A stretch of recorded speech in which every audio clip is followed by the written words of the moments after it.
the 7th month of the season.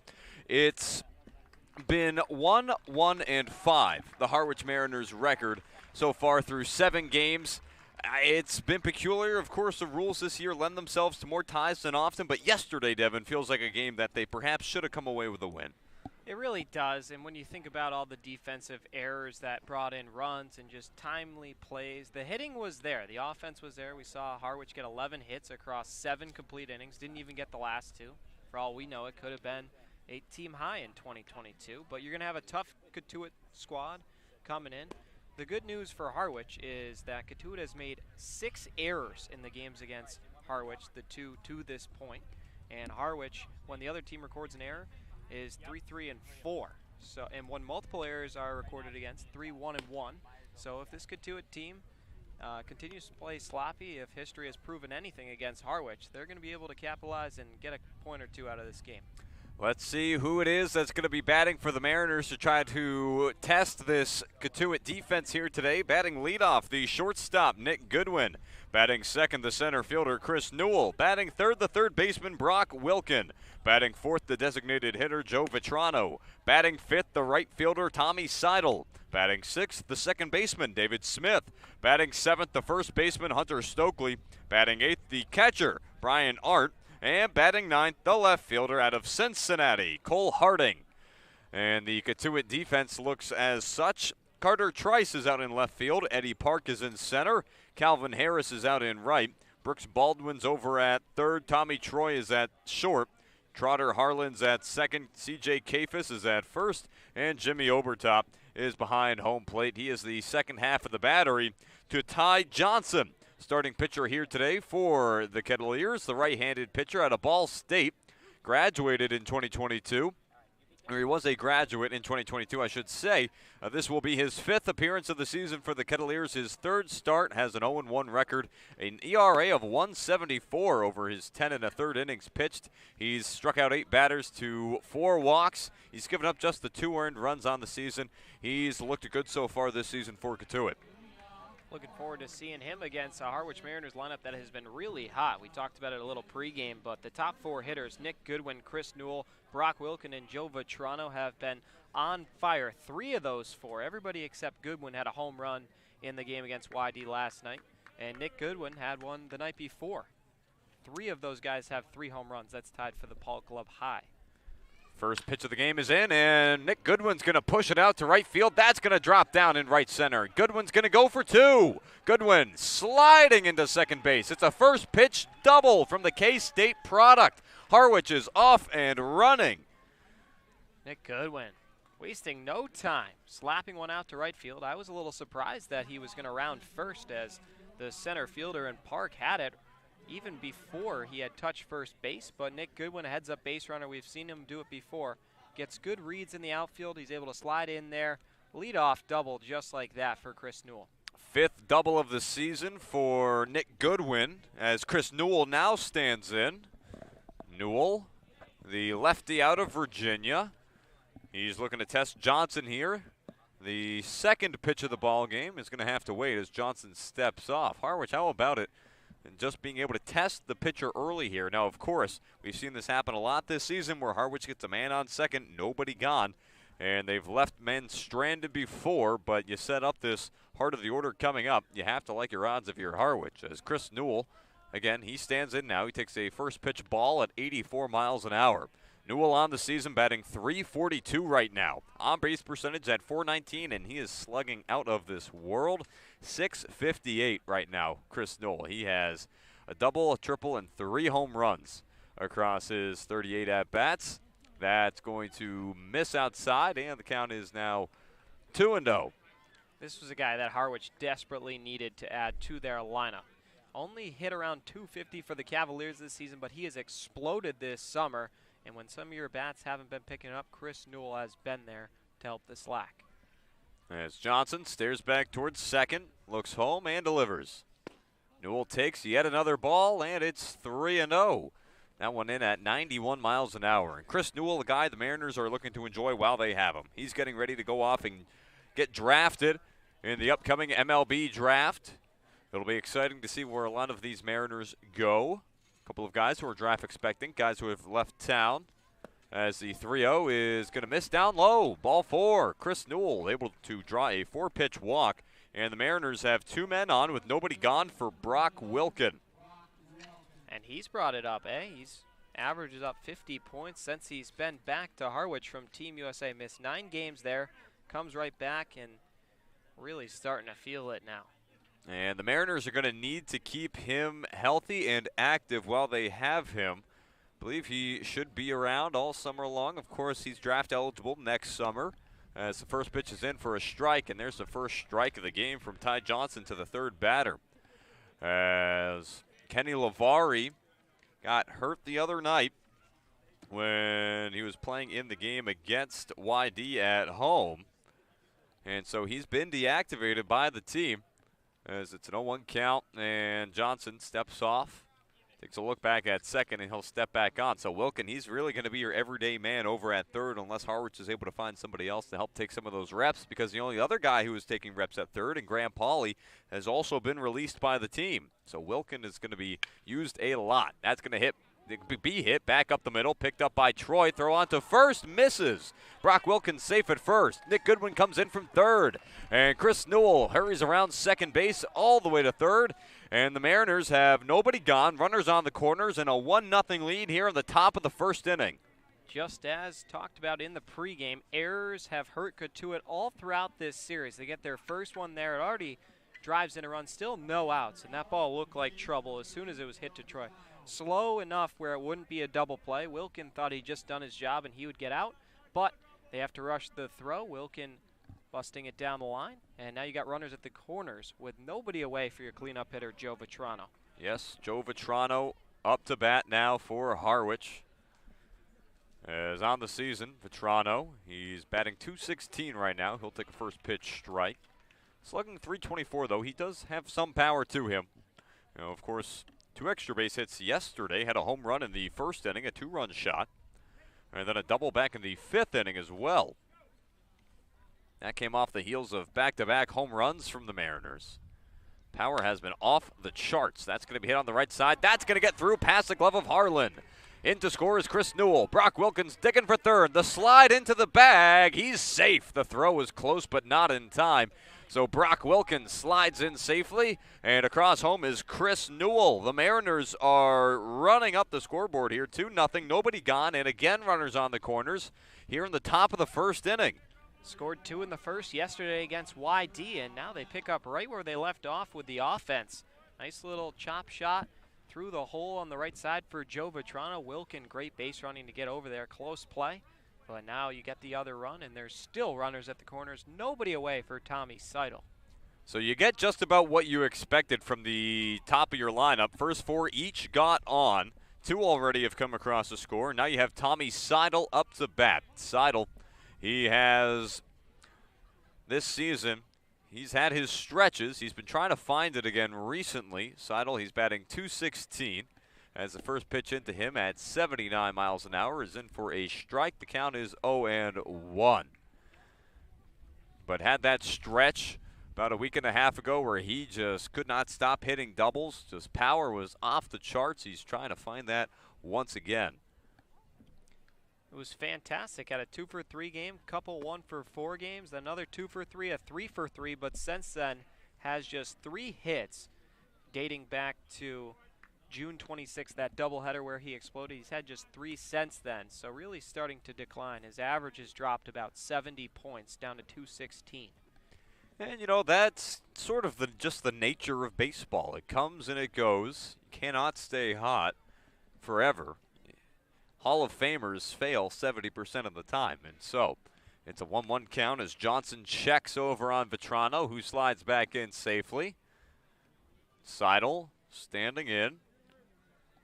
Mariners, again, as mentioned pregame, they are the one team who is yet to be conquered by the Cotuit Kettleers this season. They won the last time they were here at Lowell Park a few weeks ago, as that ball's going to skip away from Obertop behind home. In is Wilken, up to second is Vitrano, and things continue to decline here for the Kettleers, who are just struggling right now. They've allowed 3 runs in this top of the first inning. Yeah, if you're just joining us, I don't know where to start. You've missed a lot.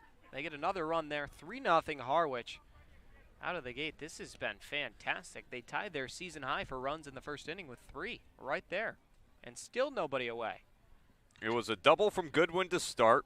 Newell got on with a walk thereafter. Wilkin then got on with an error on the throw from Tommy Troy over at short, bringing home Newell, as Goodwin was already brought home prior. Wilkin had brought home Goodwin, as that one's going to be hit over to Troy. He will throw on to first. That's in time. Throw back to second to check on Vetrano is not going to be there, so he will have to hold. And Tommy Seidel is retired. There is the first out of the inning on the 5th batter of the inning. David Smith now steps up to bat. Smith out of Yukon. Across his past 5 games, Smith, he's batting just 100. That's 1 for 10. On the season, Smith, he is batting 121, 4 for 33 across his 11 games played. It's a 1-0 count here to him as the first pitch misses down low in the dirt at 85 miles an hour.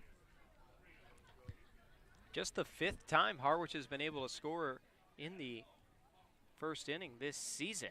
So, nice little pace there. It's only happened in 20% of their games to this point. They're already done it here and still threatening. That's sliced straight back. Count now 1-1. Mariners wearing their road blue jerseys with the red lettering across the front, which reads Harwich. Red numerals, all trimmed in white. Got the gray pants on the bottom.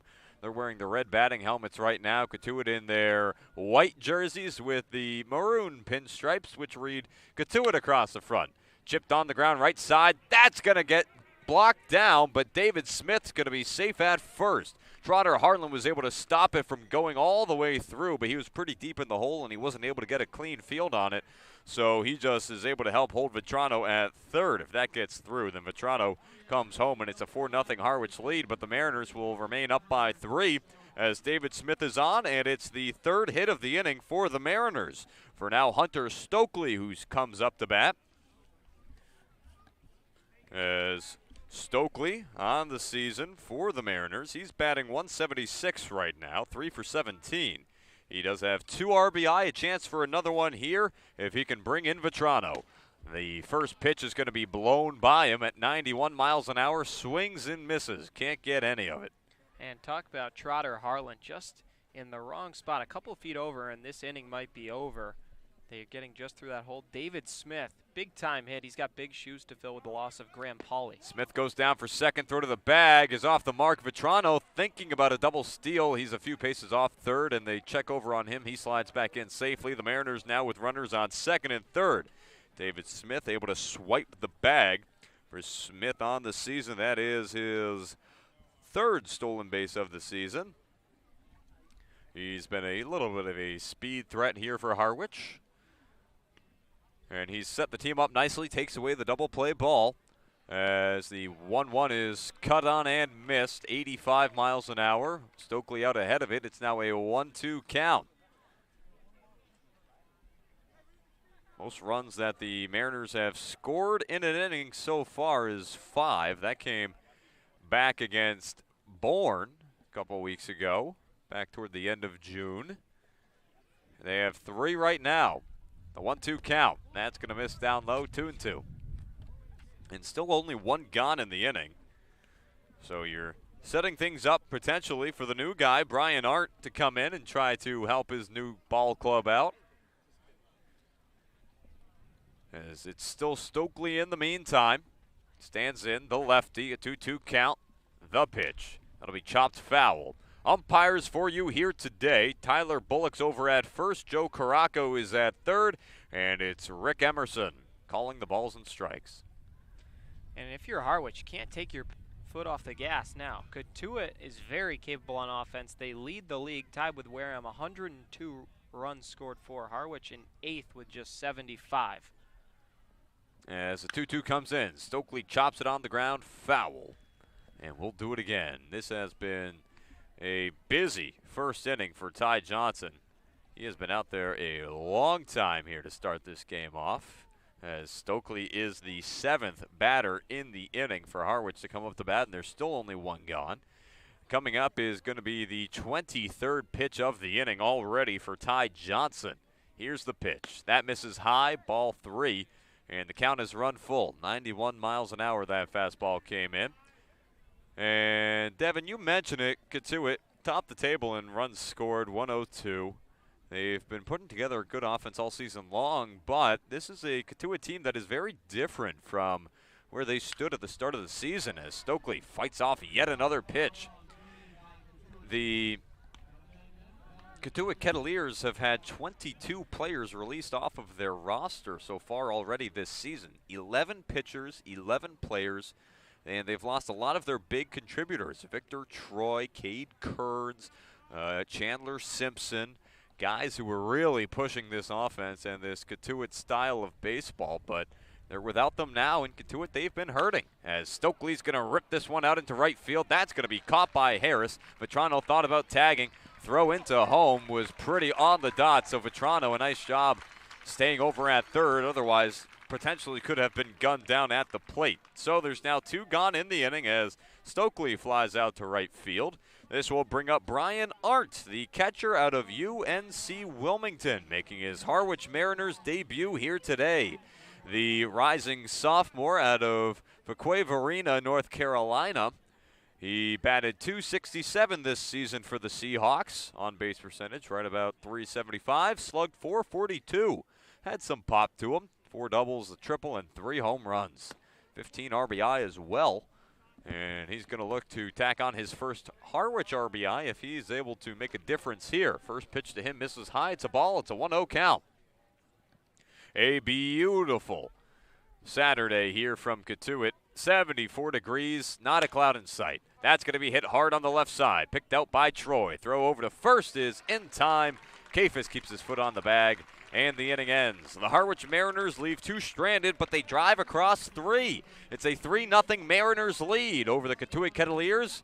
Cotuit up to bat for the first time when we return. We'll be back in a minute. You're listening to the Harwich Mariners YouTube Network.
Welcome back inside Lowell Park from Cotuit, Massachusetts. Tim Foley and Devin Dobick are along with you. Let's take a moment and introduce the Cotuit Kettleers starting lineup as they come up to bat.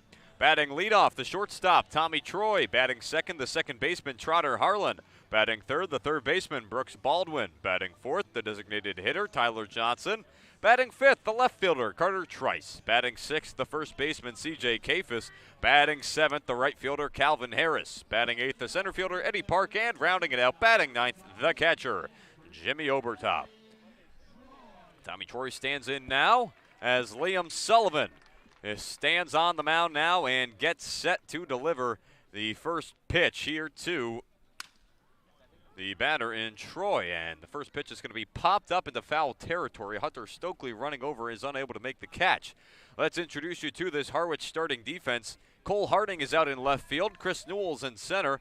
Tommy Seidel is in right. Brock Wilkins at third here today. Nick Goodwin's at short. David Smith's over at second. Over at first is Hunter Stokely, and Brian Arndt is doing the catching here today, his first stint as a catcher for the Mariners. As mentioned, it is going to be Liam Sullivan out on the mound for the Harwich Mariners here today. Sullivan this season, well, he's got an ERA of 1.17 across his 15 innings pitched, 24 strikeouts to just 1 walk. As the 0-1's going to be chopped away foul. It's now 0-2. He's been excellent this season, hasn't he, Devin? To say the least. I mean, we can't summarize how awesome he's been going out on the mound. He's second in the league in strikeouts with 24. As the 0-2 is going to be hit foul once again, and so we'll do it again. I mean, the resume for him is just fantastic. This past season in college, a 4.62 ERA, made 12 starts for the Bulldogs, 48 2/3 innings, 51 strikeouts, just 20 walks. And for Harwich, that is translated. He's only had 1 subpar outing. As that one's cut on and missed. First strikeout of the day for Liam Sullivan. Down goes Tommy Troy. As Harwich is able to retire the first batter much more easily than Cotuit had. Get ready to see a lot more of that. Guy who loves the way of the K. 6'6", 245, and he uses all of that. The arm angle, everything. Very tough customer on the mound. As Sullivan, in his last start out for the Mariners, last started at home against Chatham, as the first pitch to the batter, and Trotter Harlan is cut on and missed. 90 miles an hour that one came in at. Pitched 5 complete innings, struck out 8 batters. Did not walk anybody. As the next pitch misses for a ball, the count now 1-1. Gave up just the 1 earned run, only allowed 3 hits. He's been great this season for Harwich.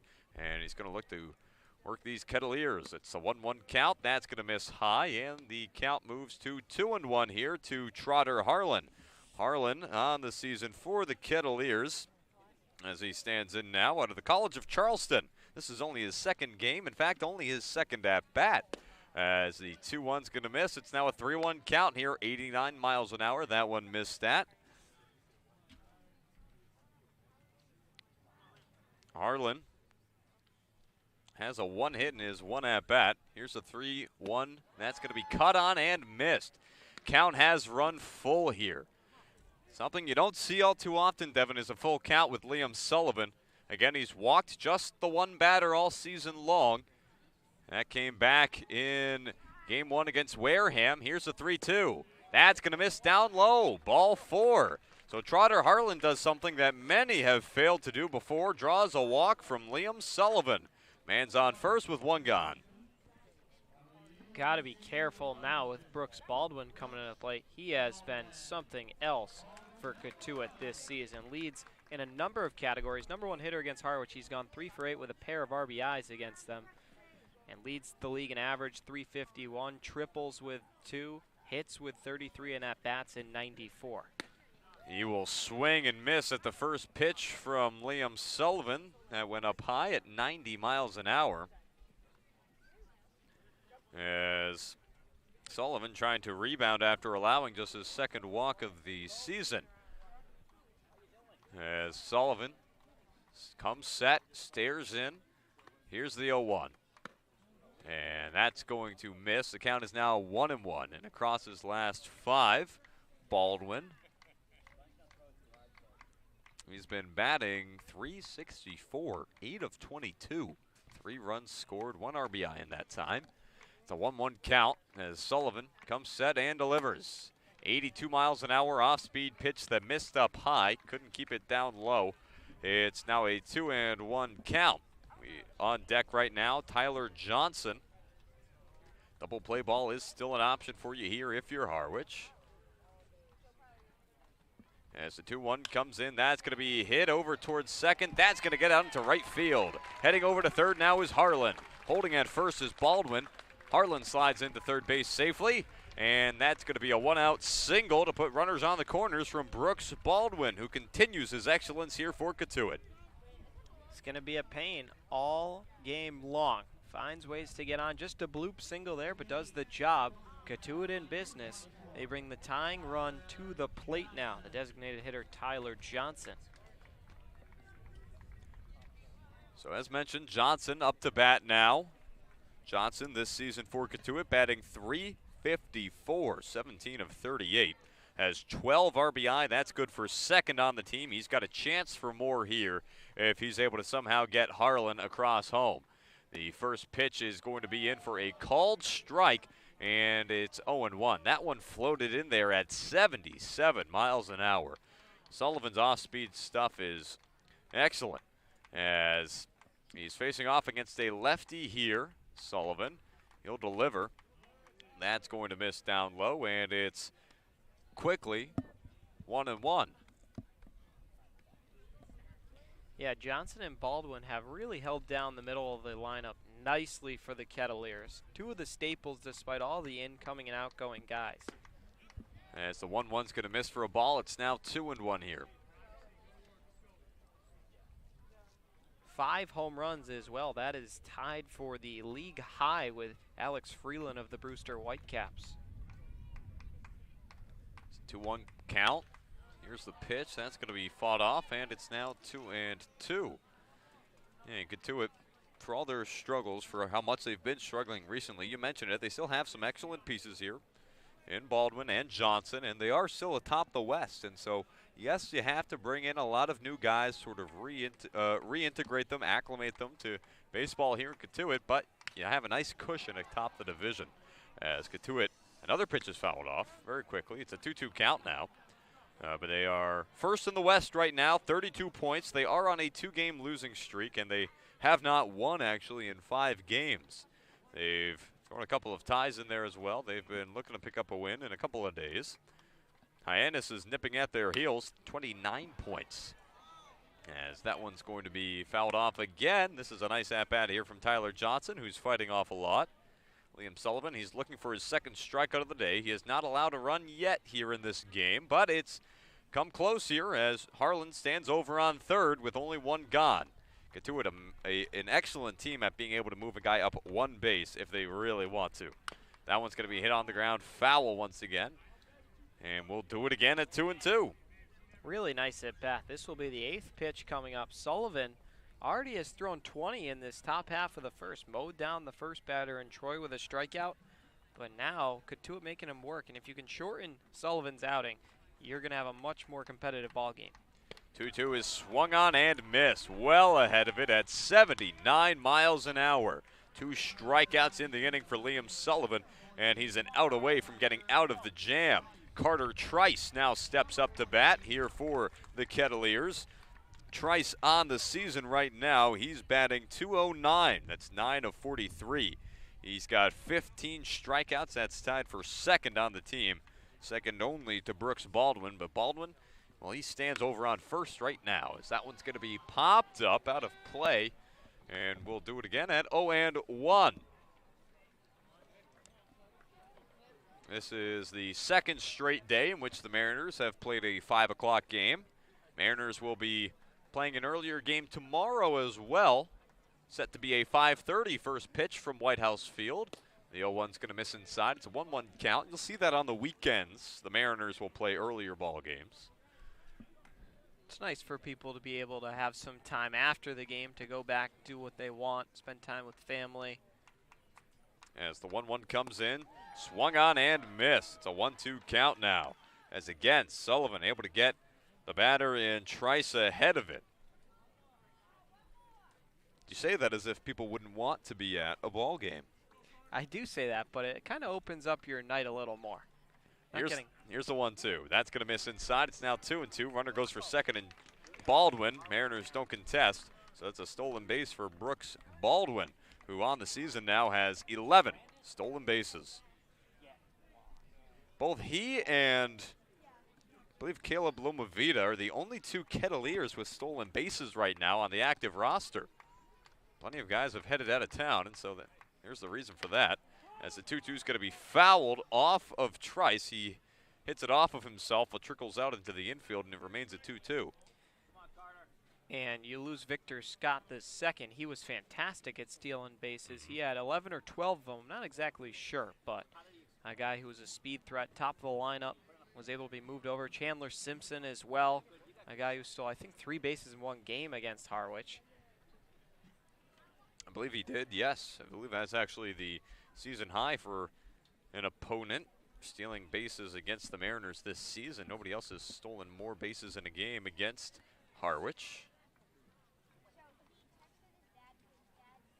Or other than Rockefort, who did steal 3 bases back when Harwich visited Doran Park back on the 29th of June. It's a 2-2 count here. Liam Sullivan's looking to strike out the side and leave 2 on for Cotuit. Trying to maintain this 3-0 lead. Sullivan comes set, holds the glove about chest height and delivers. Off speed, right in there at 80 miles an hour. Liam Sullivan gets out of the jam, strikes out the side, and gets the Mariners back up to bat. We'll be back in just a moment. We'll see Harding, Goodwin, and Newell when we return. You're listening to the Harwich Mariners YouTube network.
Back with you here inside of Lowell Park. Tim Foley and Devin Dobick for the top of the second inning. Cole Harding, the 9-hitter for the Mariners, takes the first pitch out for a ride to right field, and that is going to be caught. Calvin Harris underneath that one. Makes the catch, 1 gone. And awesome to get out of that first inning with no harm done. You got out to a 2-0 lead yesterday against YD, but then they came right back in the bottom half, got 2, and just like that, the momentum that you had built was gone, and it was a whole new ball game. This time Sullivan gets out of the jam, took 28 pitches, but you still have the 3-run lead heading forward. As Nick Goodwin comes up to bat, doubled and came all the way around back in his last inning of play, and already we're seeing it here from Harwich in this second inning. It was a first pitch double from Nick Goodwin. Cole Harding was trying to mimic that magic, swinging on the first pitch, putting it into the outfield as Nick Goodwin's going to hit this one out to left field. That's going back, going toward the gap. That is gone. Nick Goodwin hits one over the fence out in left. Carter Trice runs into the fence. He seems to be all right. He gets back up, but for Nick Goodwin, it's his 4th home run of the season. He makes it 4-0 Harwich as he's got his 2nd homer in 3 games for the Mariners. That was a blast. He's being real aggressive. He's seen 2 pitches off the pitcher in Johnson, and he's tallied 6 total bases already in just inning number 2. A shot to left center there. Just kept carrying. Great swing from Goodwin. Might be his best all season. As the first pitch to Chris Newell misses down low, it's a 1-0 count at 85 miles an hour. But yet, you said it, Devin. He's seen 2 pitches, and he has 2 extra base hits. Talk about reading the ball well as it comes out of the hand of Ty Johnson. As the 1-0 is going to miss 2-0, and you have to wonder if Goodwin sees Johnson again. If Johnson's going to throw it anywhere near the strike zone on that first pitch. I would be shocked, that's for sure. Here's the 2-0. Newell swings through it. It's a 2-1 count. So again, as mentioned, that is home run number 4 for Nick Goodwin. That is now the ball club lead, as he has 2 extra base hits here already for the Mariners. What a start his game has gotten off to, as it's a 2-1 count to Newell. That's going to brush him back off the plate. He'll shuffle back. It's now a 3-1 count for Goodwin on the season. And he does have 2 extra base hits in a game already this season. Last happened against YD the other day at home. In that same game, he had that home run. Had a double and a home run then, although double came in the second at-bat. His home run in the third at-bat here today. He's expedited the process. It's a full count to Chris Newell. Newell got on with a walk and came all the way around in his last at-bat. The pitch. That's going to be flown out towards center field. Eddie parks underneath it, makes the catch, and there's now 2 gone. Just under that one, but back to Goodwin. He's now just 1 off the league lead in home runs. He's got 4 of them. Trails the 5. And for him, he now leads the league in runs batted in with 16. Just over jumped Windish of the Wareham Gateman. I mean, it's just been especially impressive to watch. A guy who's gotten in every single ball game that the Mariners have played this season. As that one misses high to Brock Wilkin. The count is 1-0. Wilkin got on due to an error back in the first inning, and it ended up coming all the way around to score. So Ty Johnson, he's got 3 earned runs charged against him compared to the 4 that hang on the scoreboard. As he's able to get Wilkin a swing at an off-speed pitch outside the zone. It's a 1-1 count, 81 miles an hour that one came in at. And such a different pace here at Lowell Park this time around. The first 3 innings took 30 minutes in total time last time we were here. Now it's been 37, and we're not even an inning and a half through. Swing and a miss from Wilkin. The count is now 1-2. Nick Goodwin, it's also his team-leading 7th multi-hit game of the season with his home run. I mean, the Mariners have just been slugging an unbelievable clip as of late, as that's going to miss down low. It's now a 2-2 count. 2 extra base hits here. They had 4 yesterday against YD, 4 the day before that against YD as well. I mean, ever since the 4th, the Mariners have broken out some fireworks of their own, as the 2-2 is going to be popped up left side, foul territory, playable. Over to make the catch, Troy charging, gets underneath it just in time, and the inning ends. The Harwich Mariners tack on 1 more thanks to Nick Goodwin's 4th of the season. A solo shot out to left field has Harwich in the driver's seat. We'll be back on the other side with the bottom of the 2nd. You're listening to the Harwich Mariners YouTube network.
We bring you back into Lowell Park, as it's going to be CJ Kafis up to bat for the Kettleers, the first baseman here today. as Liam Sullivan's back on the mound with now a 4-run lead. He's been helped out early here, already has 2 wins on the season. As this one's popped up and the count opens at 0-1. So if he's able to come out and do what he's been doing all season long and go 5 innings, then he'll be lining himself up for a third if he and this defense are able to keep it locked in. A 4-0 lead over the Kettleers. He's going to have to be way more efficient, though. Already up to 29 pitches, and if you want that win, you got to go 5. As the next pitch is in for a called strike, it's 78 miles an hour, and the Mariners always trying to retire batters on 3 pitches or more. Or less. Or less. Excuse me. Thank you, Devin. Oh, boy. As Liam Sullivan's looking to pull that off here. It's an 0-2 count to the Kafis. Here's the pitch. Swing and a miss. Down goes Kafis. Strikeout number 4 for Liam Sullivan. He's retired 3 straight by way of K. And there's 1 gone now in the bottom of the 2nd inning. Guy is just a punch-out dealer. I mean, 4 outs. They've all come by way of the K. I think the only person who probably has a better strikeouts per 9 than Sullivan on the team is Danny Wilkinson. And Wilkinson has been a workhorse. We have not seen him since he came out of a game earlier, just a few days ago, as that one skips in the dirt on the way in to Calvin Harris. Yes, Wilkinson did come out earlier in the season in that game against YD back at home. Pitched an inning and a third, struck out all 4 that he faced. As here's the 1-0 count. That's going to be hit on the ground right side, a scorcher. That gets through past Smith and Stokely. So Harris is on with a 1-out single. Second time that Cotuit's gotten the second man on base after the first man went down swinging. So this will now bring up Eddie Park, the center fielder for Cotuit. Park on the season for the Kettleers out of Stanford, batting just 133, 2 for 15 across his 6 games played, a later addition to the ball club. As that is going to be in for a called strike, 76 miles an hour that one came in at. So Sullivan very quickly ahead.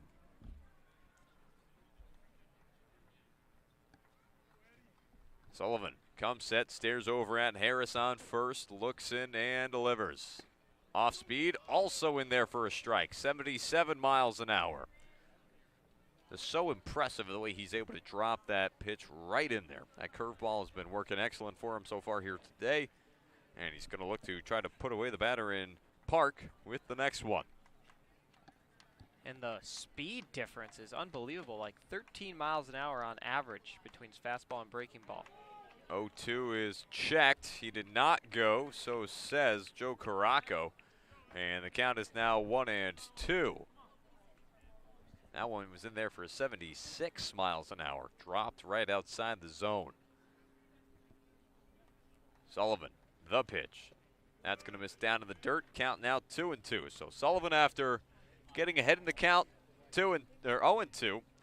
It's evened out now here, 2-2. A couple of easy takes from Eddie Park.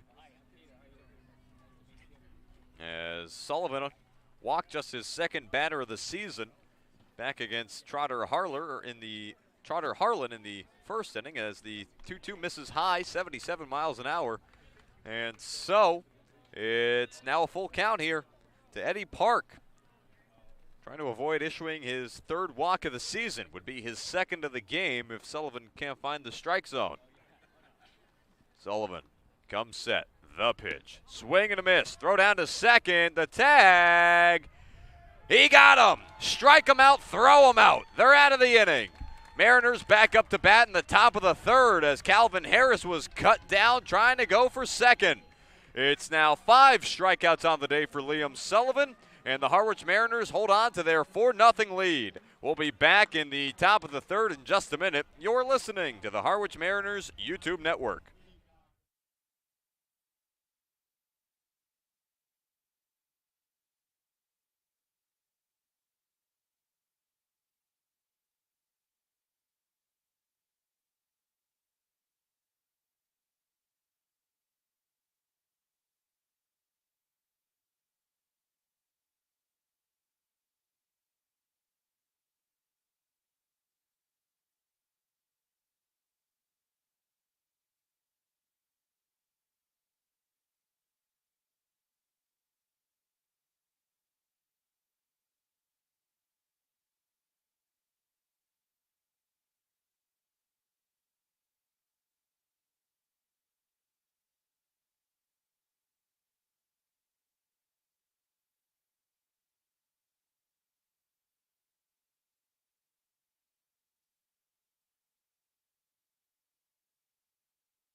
Welcome back inside Lowell Park. A 4-0 lead for the Harwich Mariners over the Cotuit Kettleers. Tim Foley and Devin Dobick along with you. As Vetrano steps up to bat now. First pitch is going to miss outside at 91 miles an hour. It's a 1-0 count. Vetrano, so far on the day, singled back in the first inning to help bring across Chris Newell. As it's a 1-0 count to him here. Johnson stares in. Here's the pitch. That misses down low. It's now 2-0. Tommy Seidel's on deck. We'll also see David Smith in this inning. Harwich, this is one of their better starts they've gotten off to in a ball game all season long. 3 in the first. They followed up with a home run in the second from Nick Goodwin as Vetrano gets underneath this one, flies it out toward left. A diving effort from Carter Trice into foul territory, but it hops out of the heel of his glove. And so Vetrano stays alive. He's still ahead in the count. It's 2-1. Great effort from Trice. Covered a lot of ground to get over there, but the ball was in an awkward spot for him to dive. Had to almost lunge forward and make a overhand catch as opposed to basket catch. And when that decision became the verdict, then it was a tough play for him. Joe Vetrano stays alive. Let's see if he can make it hurt.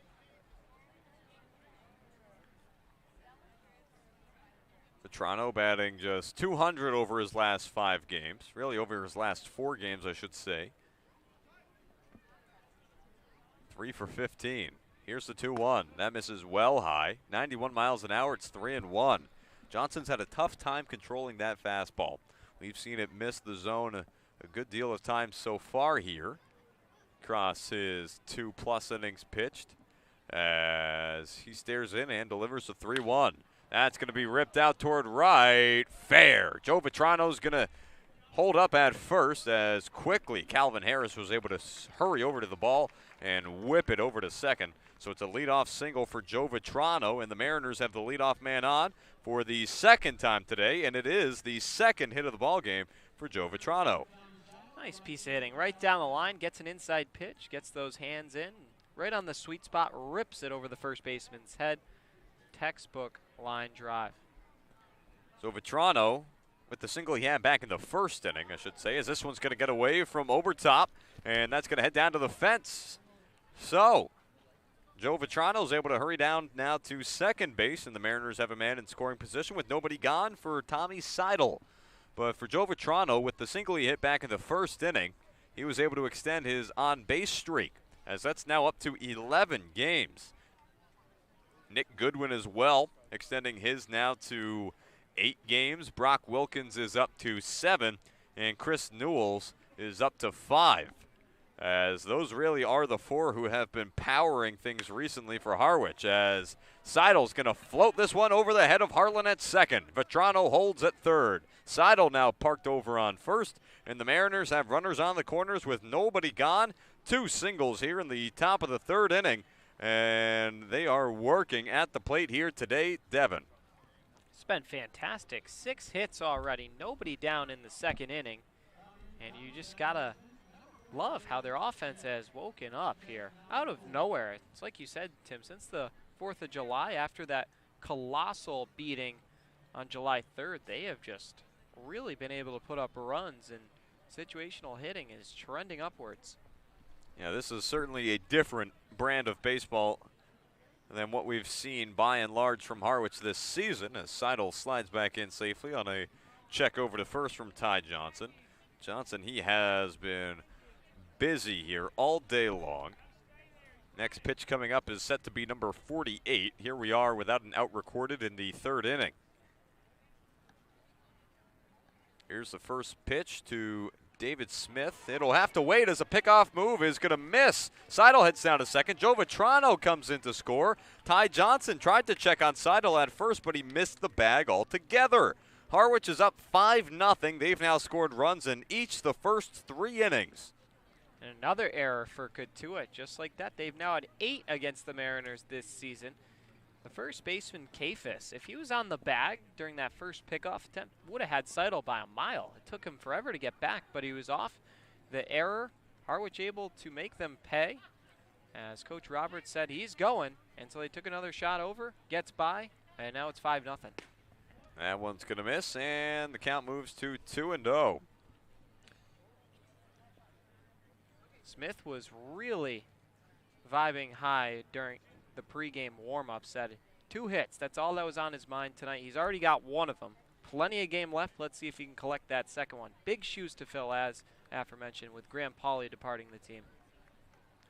As the 1-0 comes in, misses. It's going to miss and become a 2-0 count. And yeah, just trying to continue to pile on here. 6 hits for Harwich right now across the first 2+ innings played here from Lowell Park. As Obertop's going to come out to the mound, he's going to have a conversation with his pitcher in Johnson. But boy, if you're Cotuit, I mean, this just has to be frustrating. The way that the team's been laboring as of late, again, have not picked up a win, the Kettleers have, in a few days. It was July 2nd at home against Hyannis, a 3-1 win. That was the day after Harwich tied Cotuit back last, I believe that to have been Thursday. As Johnson steps off, fakes a pickoff back to second. Check on Seidel. He still stands in. And so Smith ready to receive. Here's the 2-0.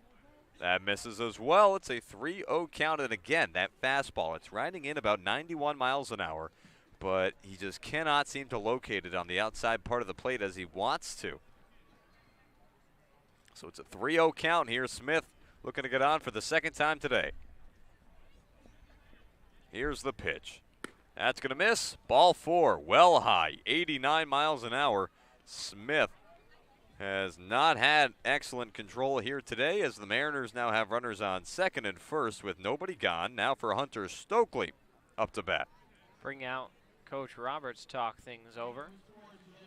And Roberts, we'll see just how lenient he's willing to be. He's looking toward the bullpen, and so we'll see what exactly happens. Undoubtedly, there's been some action out in the Cotuit bullpen, but Roberts is certainly going to try to pull out some of his wisest words of wisdom from his coaching bag, as this is a doozy that Cotuit has found themselves in early on here. It's been fantastic, though, for Harwich. They left 10 runners on in the last game. That was a 4-4 tie in Harwich, and they are just cashing in on all cylinders. 5 runs is the most they've scored against Cotuit all season. Both their previous games, they've scored 4 each. There was a 4-2 win here at Lowell Park. Joe Vitrano had 3 of those RBIs. He's already contributing, loves playing here. And now they tied the next one. But the way things are going, it looks like they're going to continue to build on offense. Still nobody down here with first and second. And with Hunter Stokely up to bat as the conversation on the mound breaks up, they will wait to go for a pitching change. So they will keep Ty Johnson out there. Roberts, faith in his righty, going to need him to eat up more innings than he's currently pitched, as it's just the 2 complete with a run already having come across in this inning. Here's the first pitch to Stokely. As a check down to second, almost airmailed. Tommy Troy gets up and pulls that one down. That had center field labeled all over it, but Troy was able to pull it in and prevent it from squeaking out. The park could have meant an extra base for Harwich, at least for Seidel, but the runners are still on first and second as the count does open at 1-0. Johnson misses on his first pitch, and Stokely stands in here. Umpire calling for time briefly. Rick Emerson. Looks like he steps out, has a word with somebody. Not quite sure who exactly. Looked like he walked over toward Mark Tebow, third base coach for the Harwich Mariners, but not sure what you'd say to him. As a throw down to third, steal attempt. Tommy Seidel's going to be able to make it to third. Ball gets into the outfield, and Seidel comes home to score. Tommy Seidel in from second base was able to steal third, and then with the throw not being fielded cleanly by Brooks Baldwin, Harwich now has a 6-0 lead, as David Smith also is able to advance up. He moves down to second, and Harwich just keeps on tacking it on. 3 in the first, 1 in the second, 2 more here in the third. It's now 6-0 Mariners. Top of the third, nobody gone. Man on second for Hunter Stokely, a 1-1 count. The pitch. That skips in the dirt, blocked nicely by Jimmy Obertop, and the count's 2-1. 83 miles an hour. And Seidel should have been out twice on that play. The throw down should have had him. A good throw had him by a good step or two. And then the ball barely, it might not even have left the infield dirt, but Tommy Troy, unable to pick it up, would have had an easy throw at the plate. 3 errors for the Kettleers. That's going to be fought off. It's now a 2-2 count here to Stokely, but yes, Cotuit just really getting in their own way. I mean, I know we talked about one of the keys for Harwich was going to be capitalizing on Cotuit mistakes. Well, I don't know how you don't capitalize on what Cotuit's been handing you all game long. It's a 2-2 count. Stokely stands in. Johnson steps off. Takes a pickoff back to second. Looks over at Smith. Still nobody gone. 2 have come home to score. There's a man on second here for Harwich. 2-2 pitch. Stokely swings and misses. Down he goes. There's the first strikeout of the day for Ty Johnson, as Brian Arndt will come up the bat next.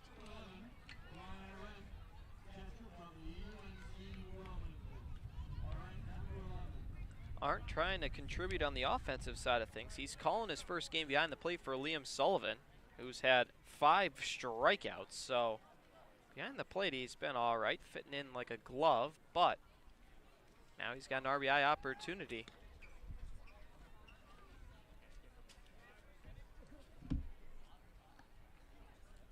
.81 miles an hour. The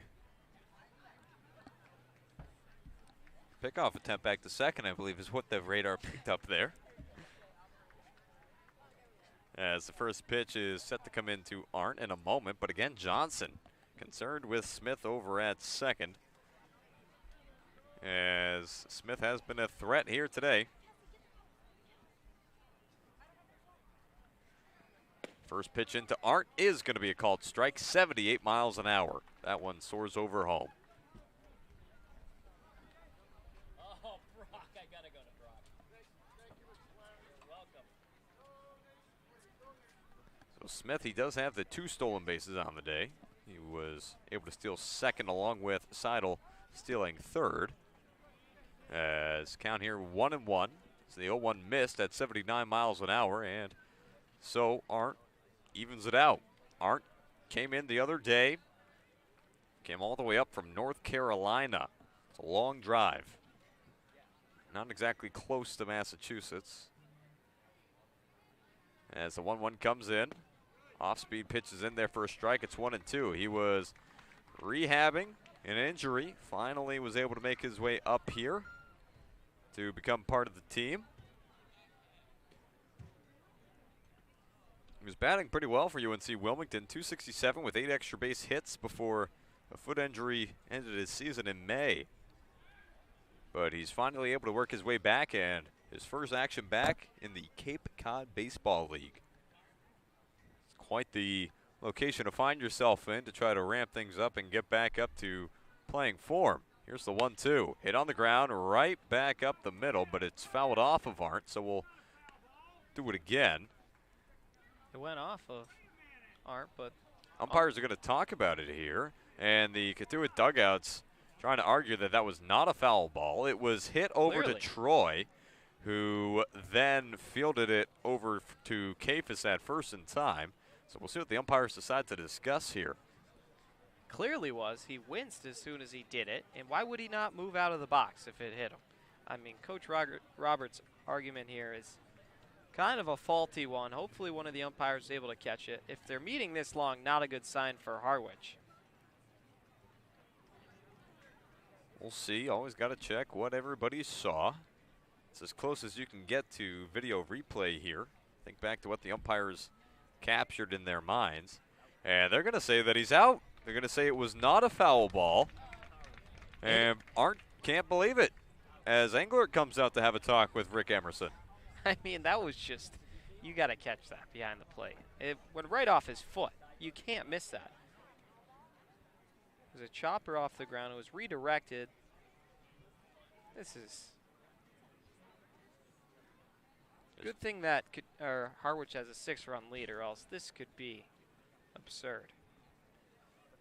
So there's now 2 gone in the inning as Englert goes back to the dugout now.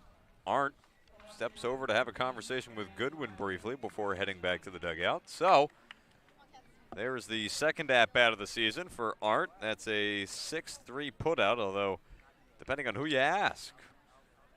So David Smith, he stands now on third because amid all of that, he actually did have the presence of mind to head down to third base, so you at least get something out of it if you're Harwich. The runner advanced.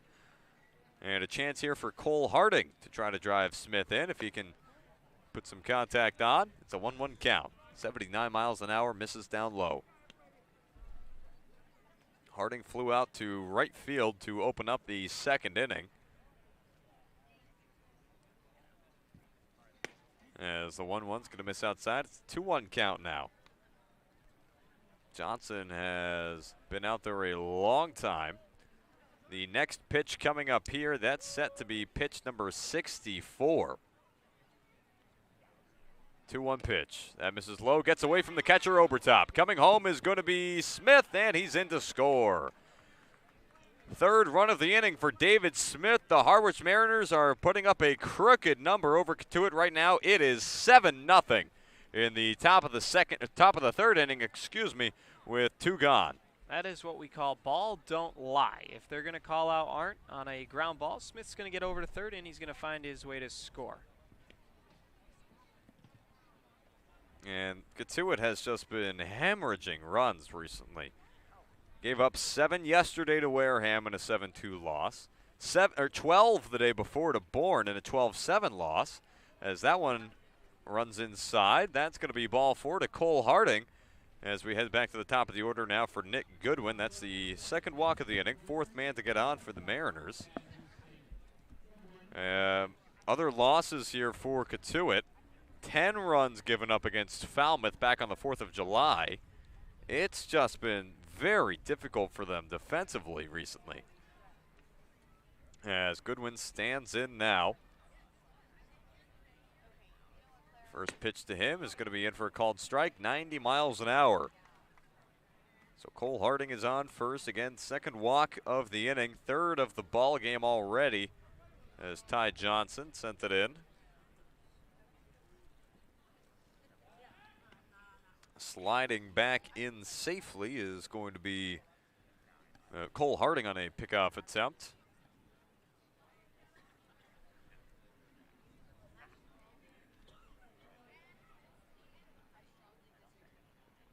The 0-1 pitch is going to miss, and the count is now 1-1 here to the batter in Nick Goodwin. ERA for the Kettleers over their past 5 games, 7.33. That's been tough going for the Kettleers. It's a 1-1 count. Here's the pitch. Goodwin checks his swing. They'll say that he went around perhaps. There's a pitch on the outside part of the plate. It's a 1-2 count either way. Johnson looking for his second strikeout of the inning and the game. Trying to get out of this inning where he's allowed yet another 3 runs.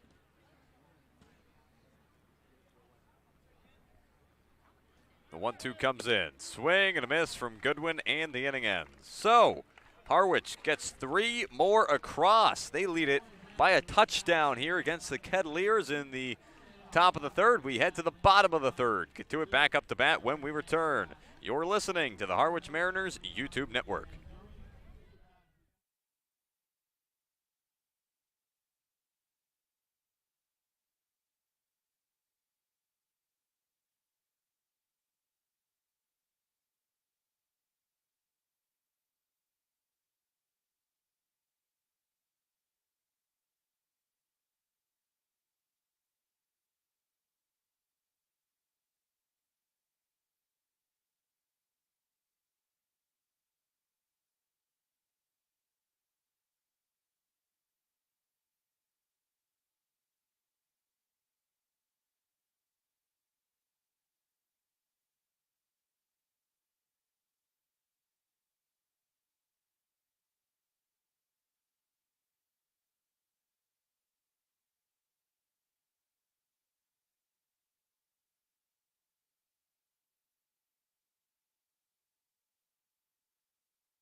It's the bottom of the third inning.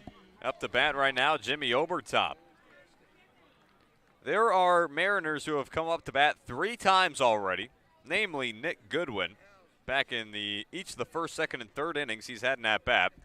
This is the first at-bat of the ball game for Jimmy Obertop. Here in the bottom of the third inning, his team down 7-0. Swings and misses at the first pitch at 88 miles an hour. A high fastball from Liam Sullivan, who's back out on the mound for his third inning of work. He's allowed 2 hits. He has struck out 5. And one of the biggest drawbacks, really one of the few drawbacks, I should say, as the 0-1 misses down to the dirt at 82. Whenever you have so much offensive success as a ball team is the fact that you're sort of letting your starting pitcher get cold. So we'll have to see how Sullivan's able to come back out here and try to shut down these Cotuit bats once again, as he has so far here. It's a 1-1 pitch. That's going to be popped up and back out of play. It's 1-2. Around the Cape Cod Baseball League, Falmouth out in Brewster on top 4-1. Bourne and Hyannis just getting started, 0-0. YD heads to Wareham over the bridge, and Orleans taking on Chatham at Veterans Field. Yeah, so that game won't get started for about another hour, as a swing and a miss from Jimmy Obertop. 6 strikeouts from Liam Sullivan across his 2 1/3 innings pitched so far. He is on his stuff as we head back to the top of the order for just the second time here for Cotuit. Tommy Troy up to bat, struck out swinging to open up the home half of the first inning. Here's the first pitch to him. That's cut back foul, and the count is 0-1. All but 1 outs have been strikeouts for Liam Sullivan, and that 1 out that wasn't, he created with a strikeout throw him out back to end the second inning. It's an 0-1 count here to Tommy Troy, and so Sullivan, 10 strikeouts the season high for him as the 0-1 comes in. That's checked off the bat. Count moves to 0-2. Looked like it took a piece of Rick Emerson with it. Remains an 0-2 count here. And impressive to see early on the communication between Sullivan and Arndt. 2 guys who, as the 0-2 comes in, it's going to miss outside. It's 1-2. 2 guys who, despite being relatively close to one another, North Carolina to Georgia, couldn't be further apart in regards to where these guys are playing at. If UNC Wilmington to Georgia, as the 1-2 is going to be rocketed out towards center field. Settling underneath it, Chris Newell makes the catch. And there's 2 gone now here in the bottom of the third inning. But just the communication between this battery so far, I mean, the way Arndt's been able to really handle Sullivan so far, help lead him to strikeouts, it's been impressive. It's been fantastic, like clockwork. They're working together. Arndt's first game, as we've touched on, in a Mariners uniform, and they're picking up right as Tatum Levens would have left off. It's been fun to watch here. Levens getting ready for the draft. A couple of guys have departed already in anticipation of the draft. As first pitch comes in up high to Trotter Harlan, 76 miles an hour. MLB drafts coming up, of course, July 17th, a week from tomorrow. 3-day affair. A 1-0 pitch is going to miss. Count is now going to be 2-0.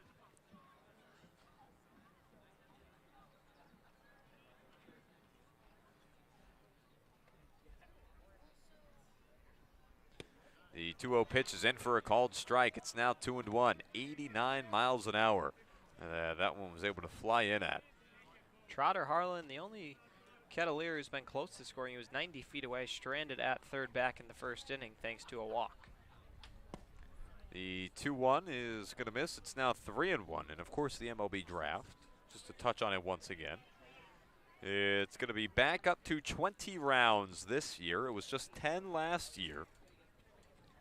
As the 3-1 comes in, swing and a miss, count runs full. Liam Sullivan's going to look for strikeout number 7. A couple of Mariners picked last year, including one in the 10th round, Josh Hood, picked by the Red Sox.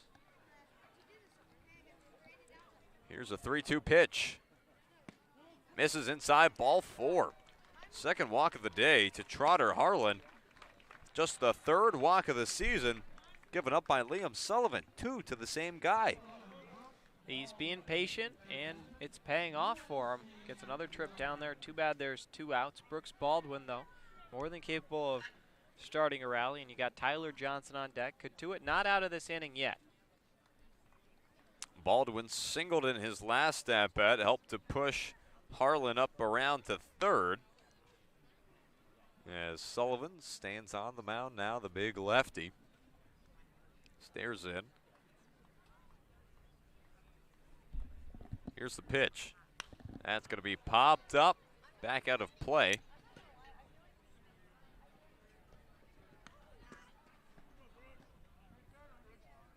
Count here is 1-1. On first right now, Trotter Harlan. As Harwich has been cruising here early on, in case you're just joining us. A 7-0 lead over the Cotuit Kettleers. 3 in the first, 1 in the second, 3 in the third. Here's the 1-1. That's in there for a called strike at 78 miles an hour. He just has his command working for him here today, Sullivan. He's been able to find the zone whenever he wants to. Except against Trotter Harlan, naturally. I mean, I think the thing with that, too, is just Harlan's been really selective. Sullivan, his put-away pitch doesn't always find the strike zone, but normally it's enticing enough for guys to bite at it. As 2-2, or count is now 2-2, the 1-2 ends up missing. But what a strikeout to walk ratio it was for Liam Sullivan. 24-1 coming into today. It's since shot up. As the 2-2 misses, it's now 3-2. He's looking for strikeout number 7, trying to avoid walk number 3. Pitch count is also climbing. He's thrown 58.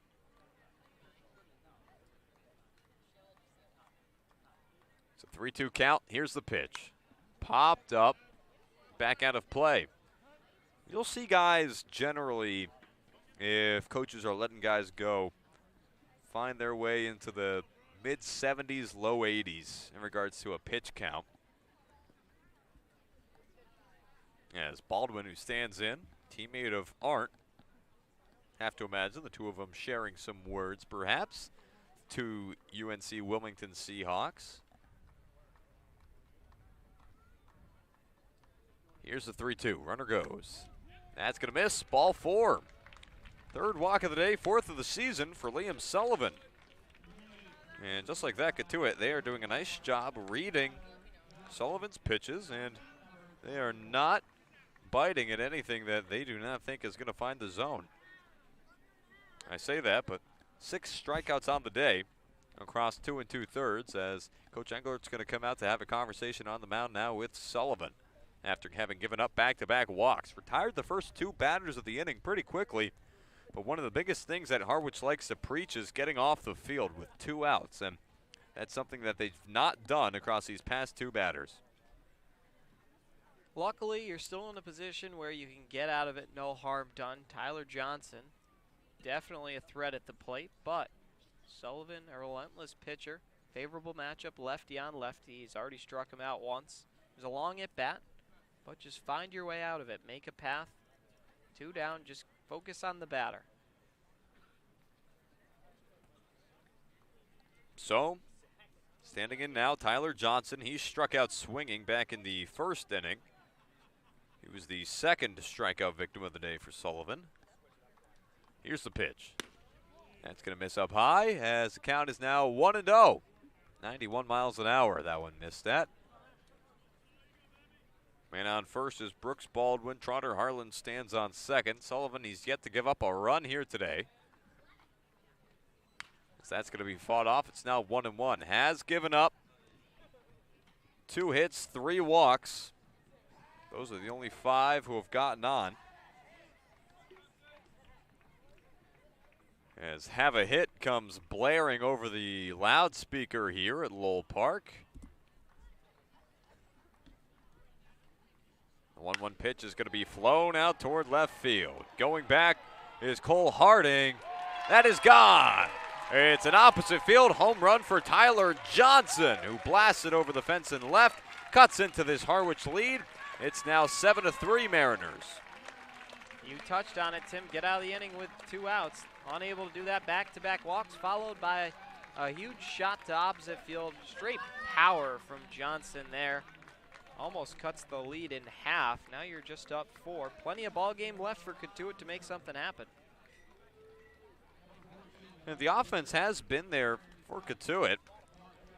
Talked about how many runs they've been giving up recently, but scored 7 against Bourne the other day. Scored 7 again against Falmouth as well the other day. So it's not like they haven't had offense. As first pitch to the next batter, and Carter Trice misses for a ball. The count here is 1-0. 90 miles an hour that one came in at. It's the most earned runs that Sullivan's given up all season. Previous high was just 1, most recently against the Chatham Anglers back on July 2nd. And what a scoring affair this one's turning into. As yes, it was. It's been a while since Sullivan, as this one's going to be swung on and missed. I mean, you wouldn't have expected it, perhaps, just the way that he had been cruising, but just ran into a tough spot against Harlan, and then Baldwin and Johnson also able to take advantage. As the 1-2 is going to miss. It's a 2-2 count now. Sullivan, he's trying to get guys to swing and miss at his stuff. All 6 of his strikeouts have been swing and miss putaways. Here's a 2-2. That misses down low, but Cotuit, they've just been so disciplined, forcing Sullivan to have to find the strike zone. And then Cotuit, you see what happens when they force him to throw one over the plate. Johnson takes him out for a ride to left. It's a 3-2 count, the pitch. That's going to be fouled off, and so the count remains 3-2. Hang in there. Pitch your way out of it. You don't want to issue another walk, especially against a guy who you've already struck out in Trice.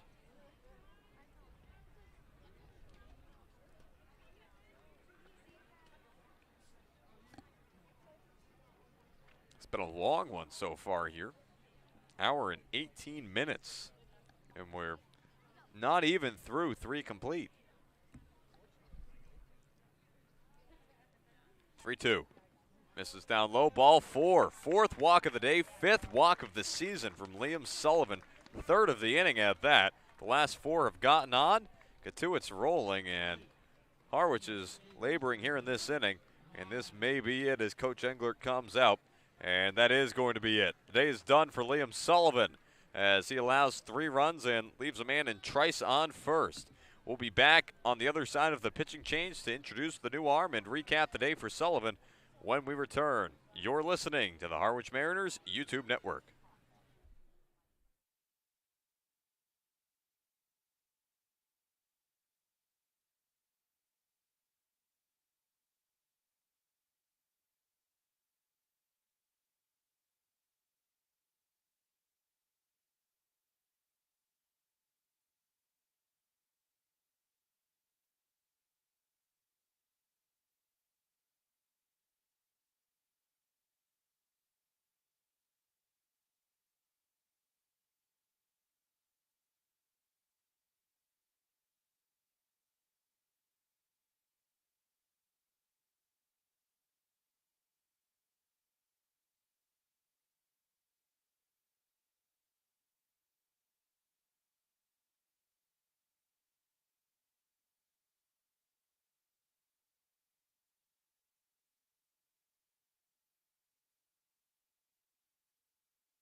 Back with you out of the pitching change as Garrett Harker is now on the mound for the Mariners. Liam Sullivan's day is done. He went 2 2/3, allowed 3 hits, 4 walks, struck out 6, and gave up 3 runs on the 3-run blast from Tyler Johnson. Carter Trice is on first with a walk. He is also the responsibility of Sullivan. So the book not yet closed on Liam. It's a 1-0 count here to C.J. Kafis, who struck out swinging to open up the second inning. Harker's been here pretty much the entire season. Just his 4th appearance, though. Should be interesting to see how he lines up against a Cotuit offense that is doing well. That one misses outside. The count is now 2-0, as this is his 4th appearance, as you've put it, Devin. ERA at 1.92 across his 4 2/3 innings pitched. He's struck out 7 to 0 walks. 3 hits on the season allowed as well. Here's the 2-0. That misses inside. It's now 3-0. So tough is it when you have to come into a game after having long breaks in between outings? I mean, you do plenty to try to stay ready in between. You take bullpens, what have you. But even still, it's got to be tough. I mean, he has not had a break shorter than 4 games, as that one's in there for a called strike, much to the chagrin of the Kettleers. They don't agree, but, I mean, 4 games, his shortest break in between outings, as his last time out was at Brewster on the 3rd of July. But before then, it was 7 games before playing. Before then, he had a 6-game break between showings, and so it's been a while for him, on and off, mostly off. As the 3-1's fouled off, it's a 3-2 count now with 2 gone. Looking for a put-away pitch to get out of the inning and stop the bleeding here for Harwich. Mariners have put up a couple of 3-run innings in their own right, but they've allowed one to Cotuit here. It's a 3-2 count. Harker hasn't walked anyone yet this season. In jeopardy of doing that here on the next pitch. Pickoff move over to first is not in time as Trice slides back in safely. And he will look home once again. Harker comes set, stares in and delivers. Runner goes. Off speed's gonna miss, down low, ball 4. 4th walk of the inning given up by the Harwich Mariners, and they cannot seem to stop walking batters here in this inning. The most walks against in an inning for the Mariners prior was 2 in an inning, but they've more than usurped that mark. Now 4 walks against.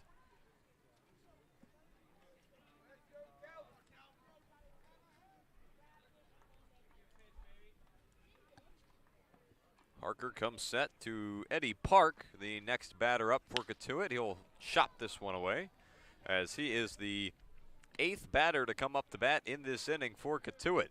Kettleers have men on first and second with 2 gone. It's a 0-1 count now here to to Harris, Calvin Harris, who singled back in his last at-bat, was ultimately caught stealing.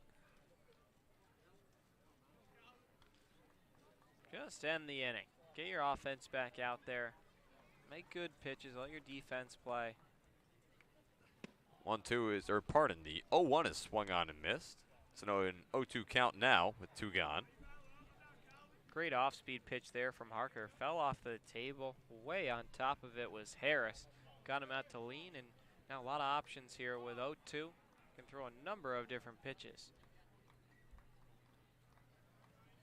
Harker comes set. Here's the pitch. That misses down low, and it's now a 1-2 count.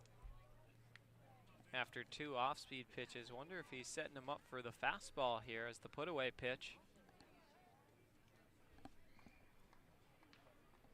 See what he decides to go to here. Been a long inning out there for Harwich. As the 1-2 comes in. Swing and a miss, and it finally ends. We head to the top of the 4th inning, but not before Cotuit adds on 3 runs thanks to a 3-run blast from Tyler Johnson. Harker then comes into the game, walks the first batter he faces, but then strikes out Harris to end the inning. We'll be back with more Harwich Mariners baseball in a minute. You're listening to the Harwich Mariners YouTube network.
Welcome back inside Lowell Park. Tim Foley and Devin Dobick are along with you.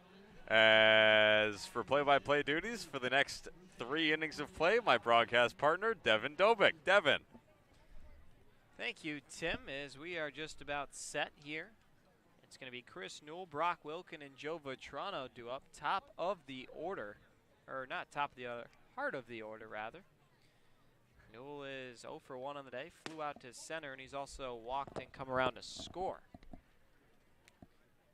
Cotuit was able to tack on 3 runs in the last inning, and that's where we stand at 7-3. Call to the bullpen, though. Night is over for Ty Johnson. He went 3 innings, allowed 6 hits, 7 runs, 4 of them earned, walked 3, struck out 2. As it's 2-0 to Newell. Adam Boucher, the new wing. This will be his 5th appearance.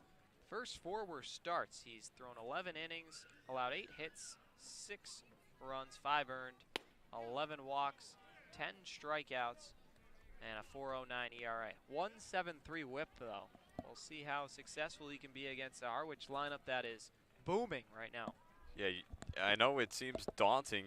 I mean, it had seemed daunting for Cotuit, down 7-0 as Newell draws a 4-pitch walk. But Cotuit can put up runs. I mean, we saw it back in that bottom of the 3rd. And so you need your pitching to still be efficient, still be able to shut down the Mariners to be able to give yourself a chance in this game. By no means are you just throwing guys at this point. So Brock Wilkin will climb in. Nobody down. He's got a runner on ahead of him. He reached on an error and scored back in the 1st and is also grounded out to the shortstop. Boucher takes a look over, and he'll fire a pickoff attempt, not in time. And with Newell getting on, that's now the 3rd inning for the Mariners in which the leadoff man's been able to get on base. a sophomore, 6'5", 230 pounds from Duke. He's been great for the Blue Devils. Had a 4.29 ERA, appeared 21 times, 20 of those in relief, 3-2 record. Across 35 2/3, he struck out 50 to just 20 walks. Comes in with his team trailing by 4 here. As Wilkin checked his swing, did he go? No, says first base umpire. 1-1. Joe Vitrano's on deck, followed by Tommy Seidel, should we get that far.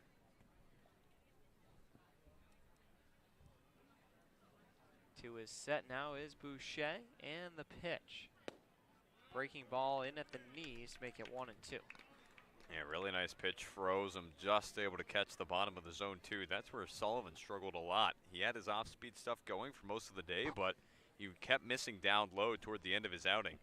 And so Boucher, he's doing a nice job finding the bottom parts of the zone. 1-2 is on the outside corner. Wilkin is rung up on 4 pitches for out number 1. Yeah, I mean, the sequence there is great. Gets him to look down at the off-speed pitch that just caught the zone, as Boucher then went ahead in the count and blows one right by him. So, Joe Vitrano will climb on in. He's had a great day, 2 hits and counting. Scored a run, was stranded at third the other time. Chris Newell's on first, as Vitrano takes the first pitch inside for ball 1.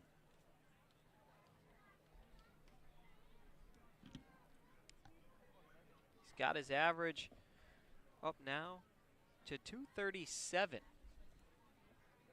As Tim mentioned, an on-base streak of 11 games. He's been a stud for Harwich in the middle of their order. Another guy who's been here most of the season, one of the staples. It's 1-1 to him now.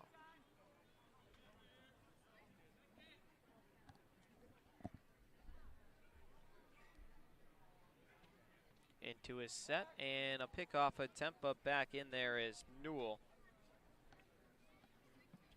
Yeah, Vitrano's just been a lot of fun to watch. I mean, this is a guy who, whenever he steps up to bat, feels like he can do damage in the batter's box. And it took him a little while to get started here in Harwich, but he's really been coming into his own. Power's been coming together, and he's been a really solid bat for the Mariners.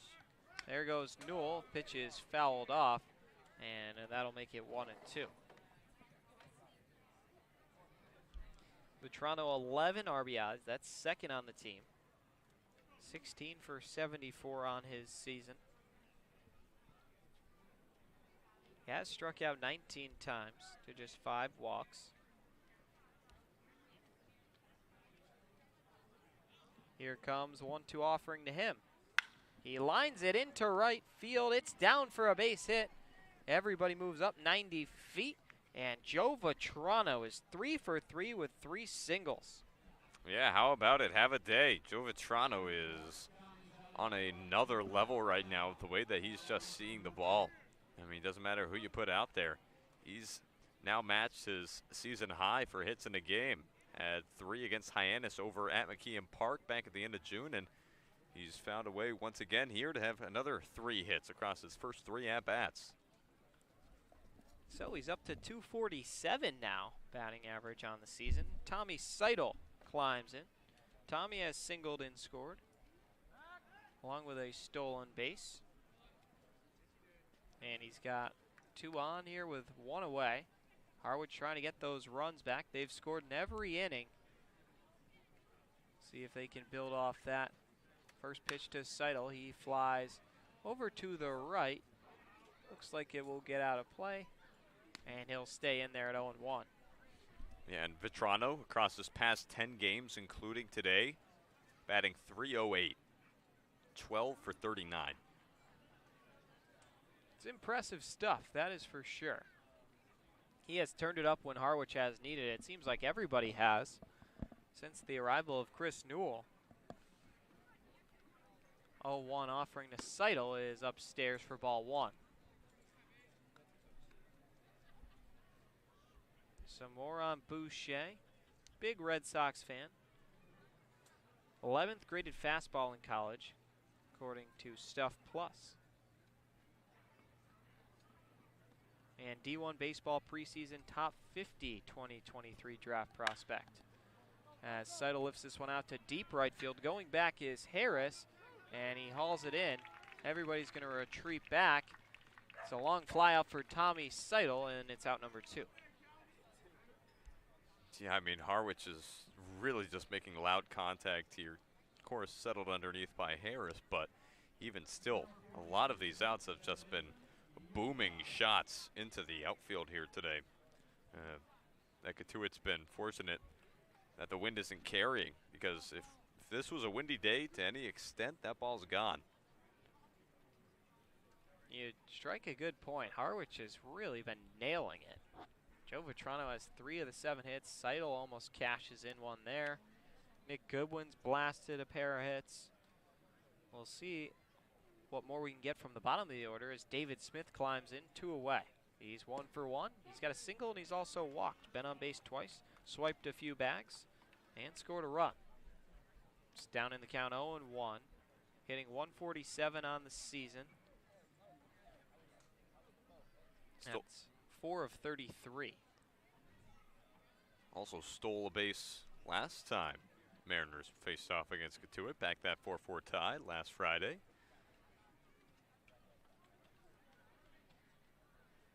Oh, and 1 to the Yukon Husky. Here it is. He fouls it off, and now he's in the hole. Got to protect.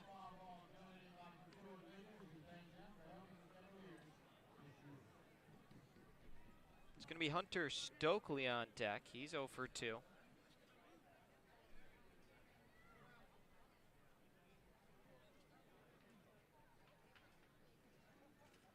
Smith climbs back in.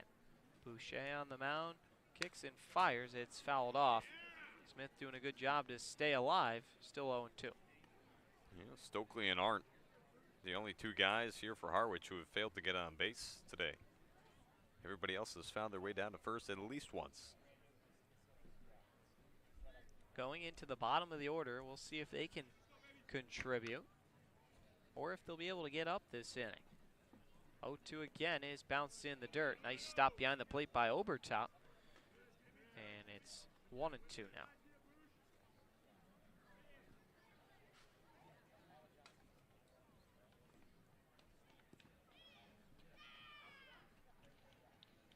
Boucher trying to get out of this inning. He's already up to 19 pitches. This will be the 20th. The pitch to Smith. Outside again. Stays alive. Nice little at bat from here. It'll be a quality at bat as he's going to see at least 6 pitches.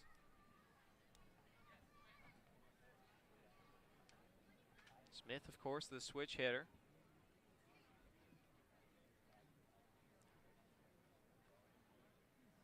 And 2-2 is outside. The throw down is not nearly in time. It kicks away into right field. Newell's going to advance. Vitrano cutting a run down. He's going to have nowhere to go. They're going to try and get Seidel home, or excuse me, Newell home.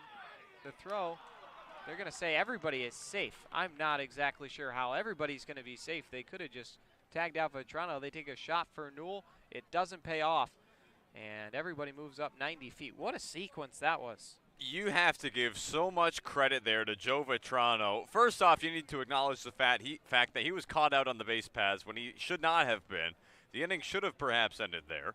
But he played the redirection game. He pointed at Newell as he was headed toward third, trying to come home, redirecting the attention of Calvin Harris, saying, hey, don't look at me, this guy's trying to score. And then everybody ended up being safe because he redirected the attention of Harris. What a heads-up play there from Vitrano.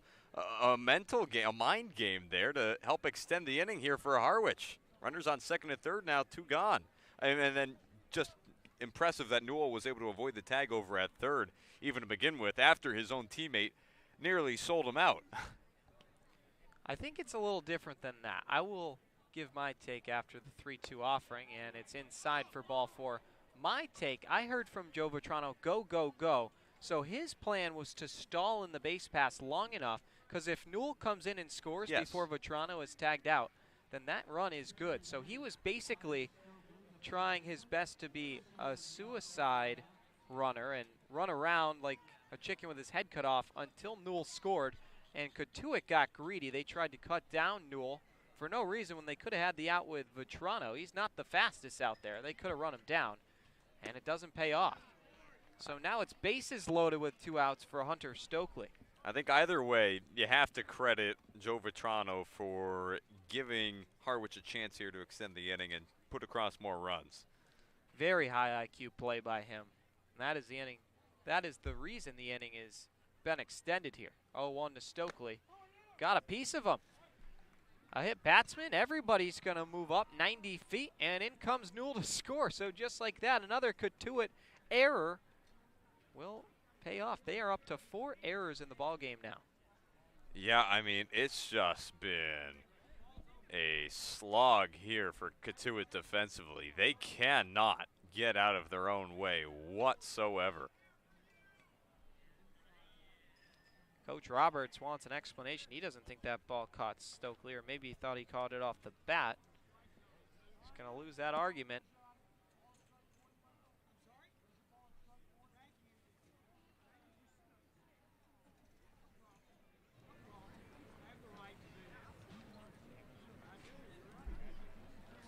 Still a discussion going on here.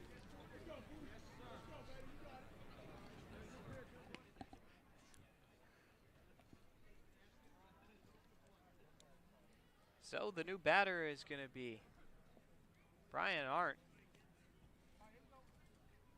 He's got the bases loaded and a chance to extend Harwich's lead. It's back up to 5. They have scored in every inning thanks to Newell coming in. Yeah, this is 4th time this season the Mariners have scored in the first 4 innings. It has been a fun one, already up to 8 runs. I believe the most they scored in a ball game was on opening day when they put up 9 on Falmouth, Tim. I want to say that's true. We'll have to do some digging here. I don't think there's been any double digits, as it's 1-1 to Arndt. We'll take a look. We'll do some digging. Bases are loaded, 2 away. The pitch. Outside, 2-1. Yeah, not once this season has Harwich been on the winning side of a double-digit affair. Twice they've lost when a team has scored double digits. And it's flipped into shallow center field. In comes Park. He's not going to get there. It falls in. 1 run is in. Here comes another, and Smith. Vetrano and Smith are in. It's once again a 7-run margin. Harwich's 3rd 3-run inning. Stokely stays put at 2nd, and Arndt checks in with his first hit as a Mariner and his first pair of RBIs. Yeah, this is the most that Harwich has scored in a ball game all season long. 10 runs. It's been impressive to watch here today. Everybody's been able to contribute. And everyone, you're not exaggerating, everyone has found their way on base now, I believe. Yes, everyone. Yes, Arndt was the last one after Stokely had gotten on, but getting hit by a pitch. 0-1 to Cole Harding. He's flied out to right and walked. Grounds this pitch foul to the left, and it's 0-2. I'm wondering, Devin, if we're even going to get in a full 5. I'm exaggerating a little bit here, but we're in the top of the 3rd inning. It's been an hour and 46 minutes. Top 4. We got to give ourselves a little help here. Top of the 4th inning. In a full 5, yes. Did I say top 3? Top 3, yes. It's top 4. Excuse me. It's top 4, but the pace we are on, Tim, I would have to agree with you. It has been slow baseball, but at least Harwich is on the better side of it. As Harding goes down with a check swing there. He's rung up, and that's out number 3. But the Mariners get 3 runs in a wacky inning. They bring 8 runners to the plate, and they lead at 10-3. We head to the bottom of the 4th inning. Don't go anywhere. You're listening to the Harwich Mariners YouTube network.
Home half of the fourth. Garrett Harker is going to head back out to the bump. Eddie Park, Jimmy Obertop, and Tommy Troy due up for the Kettleers. First pitch misses outside, 1-0. Sun setting to our left here. We're stationed kind of to the southeast corner if you're looking at the field from home plate. And sun setting to our left over the grandstand on the third baseline. It's 2-0 to Harker. So a nice glare in my eyes, but I'll take it as the Mariners have a 10-3 lead. It has been an offensive slugfest for them. 8 hits, 3 runs on 3 hits, and 4 errors for the Kettleers. They have not helped themselves on either side of the ball. I believe this is the most errors the team's committed against Harwich all season. That would be correct, Tim. So we'll see what they can do with it. They are much more prone to win when errors are committed. I remember initially at the end of that Falmouth game, it was ruled there were 5 errors against the Commodores, but they eventually looked back, and as that one's fouled back, it's a full count here. They eventually looked back and said there were only 3 errors in the game committed by Falmouth, but every single error we've seen really has just been egregious. It's been brutal. It's not even ticky-tacky. It's just been poor baseball defensively from Cotuit. You're 100% right. It is. That's just what it's been. Is another walk is issued. Harwich pitching staff has definitely given up their fair share of walks. That is now 6 in the ball game, and the leadoff runner is on here to start the 4th for Cotuit. I mean, 6 in a ball game for Harwich pitching. That is the most, tied for the most now that they've allowed in a game all season long. But here we are. It's just the bottom of the 4th. In comes Jimmy Obertop. The catcher has struck out already here on the season. Jimmy is not recorded a hit. He's had just 1 at-bat. This is 2nd.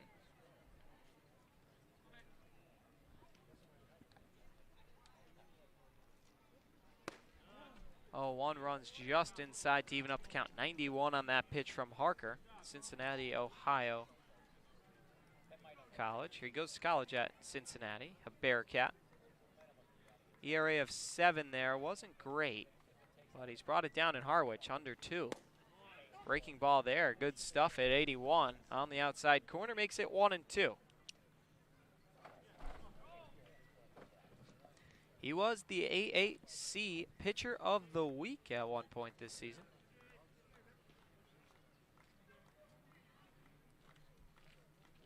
One, 2. Chopped foul, a little extra on that one from Harker. Let a little grunt out. 91 again. He was District K Player of the Year by the Indiana High School Baseball Coaches Association. All-state team as well.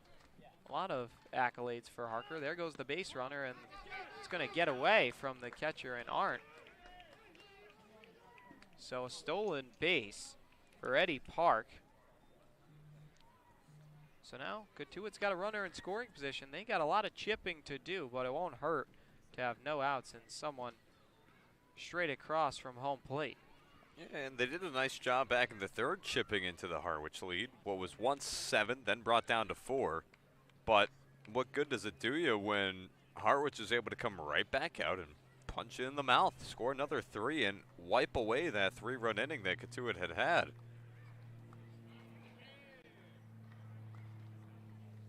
Another big lead. There goes Park again.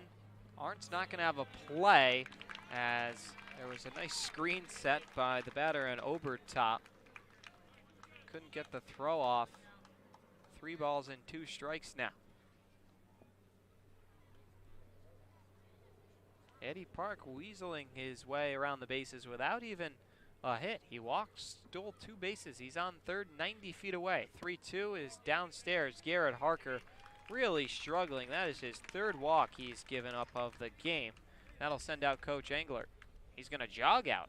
Yeah, little sense of urgency. Well, it's been a long enough game as is. Engler's trying to make up for lost time here with the trot. But, yeah, it's been tough for Harker. Has not had his control and has a very brief word with Harker on the mound. Already back to the dugout. You'll see him do that sometimes. Just has one little tidbit to provide, and that's all. It's typically with hitters. We've never really seen him do that with a pitcher, as a pinch runner is going to come in for the Kettleers. It's going to be Caleb Lomavita. So Obertop's night is over. So Lomavita will come in to run for him. Still nobody away. Runners on the corners. Cotuit has got their top of the order coming up with Tommy Troy. He's 0 for 2. Struck out and flied out to center.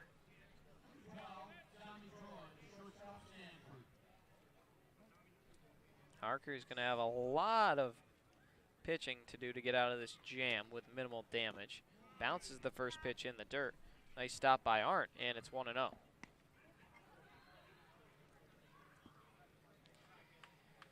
Trotter Harlan on deck, followed by Brooks Baldwin. Some scary bats coming up in the Cotuit lineup. 1-0 is cut on and missed to make it 1-1. Just for comparison's sake, Falmouth and Brewster in the bottom of the 5th right now. That's 7-2 Falmouth. Bourne and Hyannis. That game started at 6. They're already in the bottom of the 3rd. This is just the bottom of the 4th, and we started at 5 as this one is popped up. Nick Goodwin is under it, and in the infield, he gets a big first out for Garrett Harker. Yeah, huge to be able to finally record that first out. Now you have a double play ball available to you, and you're always going to be a pitch away at this point from getting out of the inning. Out at Spillane Field, YD trails Wareham 2-1. And that game, I believe, started at 6 o'clock as well. Yes, it did. So that's where we stand, 2 hours in. So the pace has definitely been behind. Chatham and Orleans, of course, not starting until another 5 minutes. Signature for the Anglers. So it's 0-1. YD. They lost. They only got 1 of 4 points in the home and home against the Mariners.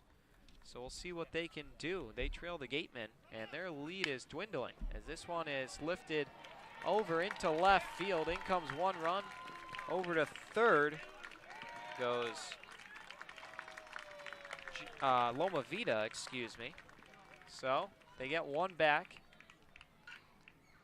It's 10-4, and Trotter Harlan cashes in his 3rd time on base. He's been fantastic. First with a hit. Yeah, so if you're Harwich, you're grateful that you've been adding runs, because Cotuit, they know how to score.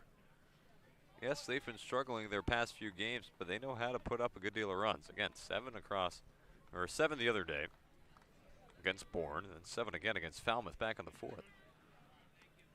Granted, 7 only gets you so far here, being down 10-4 right now, but even still. As first pitch is in there to Baldwin for an 0-1 count. He is a switch hitter. We see him now in the left-hand side against Harker. Was in the right-hand side against Sullivan. On the day, he is 1 for 1. He singled, swiped to base, and walked and scored. Next pitch to him just misses the outside corner. Harker wanted it, won't get it. It's 1-1.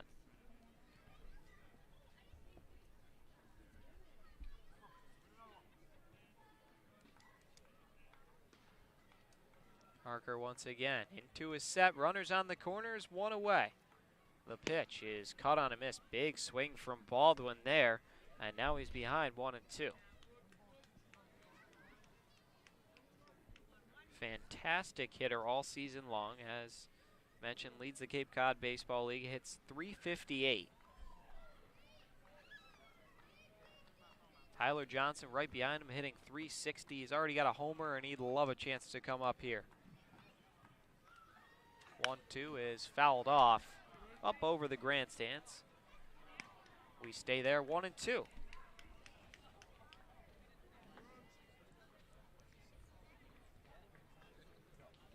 Baldwin playing 3rd base tonight for the Kettleers. He's got a runner down at 3rd base in Lomavita. And there goes Harlan as this one is flipped into center field, or left field rather. It's pulled in by Harding, and the runners have to stay put. Not deep enough for a sac fly. Another big out for Harker, and there's 2 away. And just continue to plug away here. Try to ignore the guys on the base paths now. With 2 gone, you can just focus on Johnson in the box, but easier said than done. Johnson had a big shot in his last at-bat. Indeed it was. It was a towering drive to the opposite field out towards the Cotuit bullpen in left. Kept tailing and fired out of here. No doubter, Cole Harding could only watch. First pitch now to Johnson. Makes it 1-0 as it's where the worms live, in the dirt.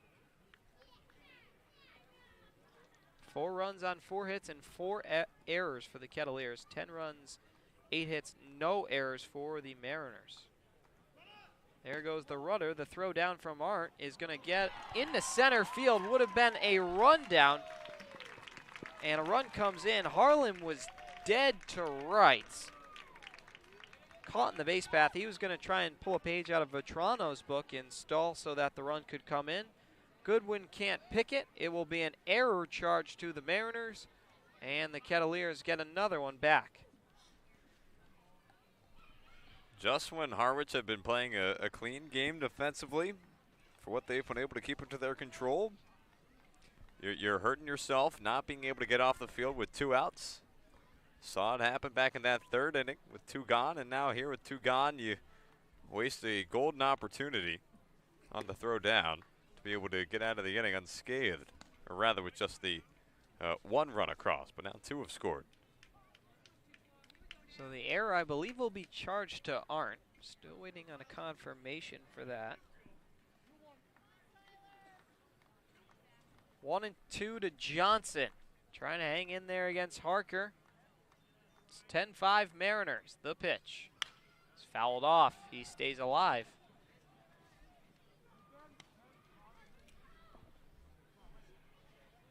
It is going to be an error against Brian Arndt, his first of the season, as he bounced the throw and a run came in. It will not be charged to Harker. 2-2. The pitch. This is line right over to Smith. He makes a nice pick and fires on to first. David Smith with a run-saving play on the short hop. Gets the Mariners out of the inning, but the Kettleers get 2 back thanks to 2 walks and a hit. We'll take a quick break and be right back. 5th inning coming up. You're listening to the Harwich Mariners YouTube network.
Top of the 5th inning.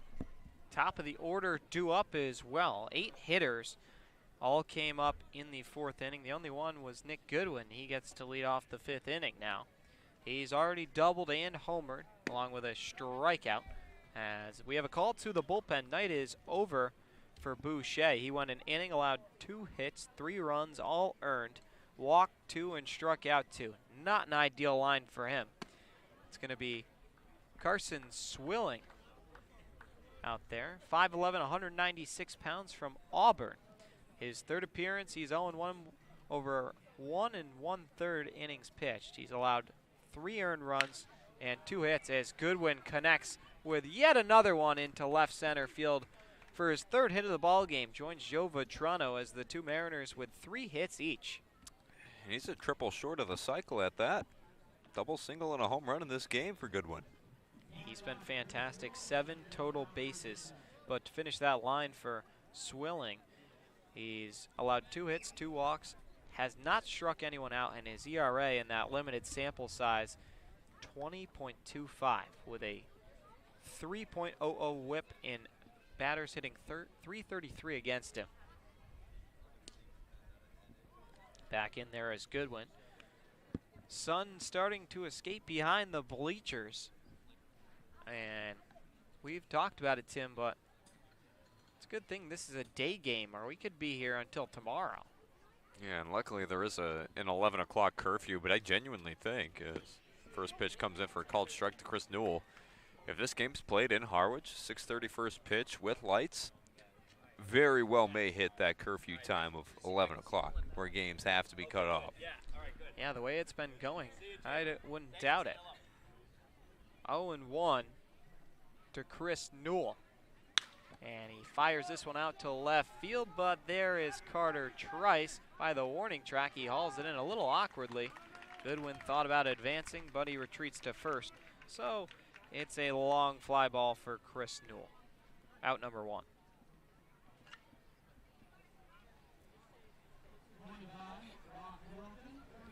Brock Wilkin now gets his 4th at-bat.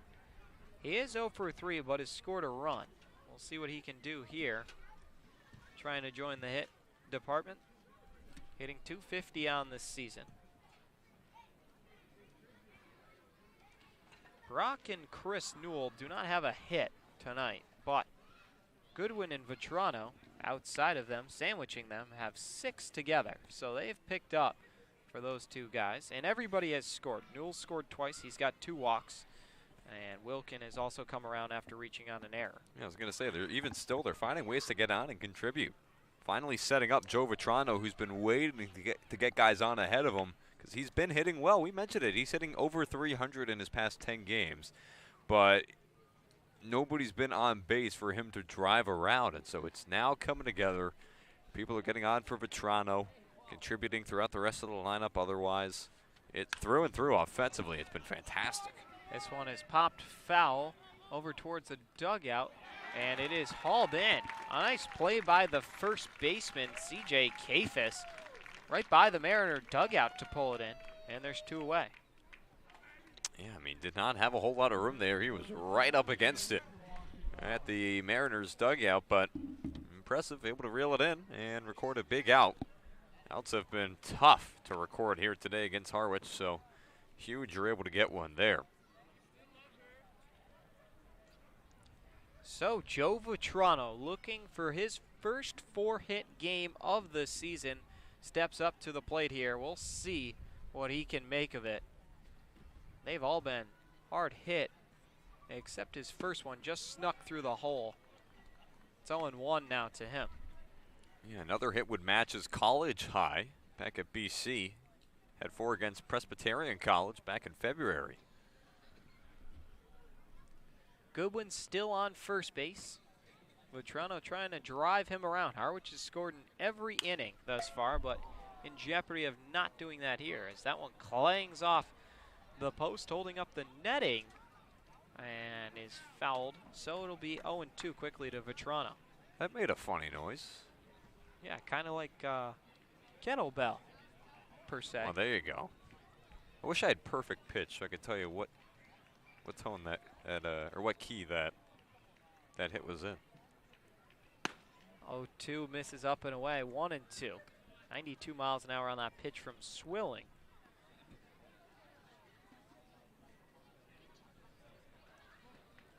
Had a 5.72 ERA in college this year, that's Swilling. 3-2 record across 21 appearances. Allowed 18 earned runs, though. 1-2 to Vetrano's chopped foul. More on that line, 35 strikeouts to just 14 walks.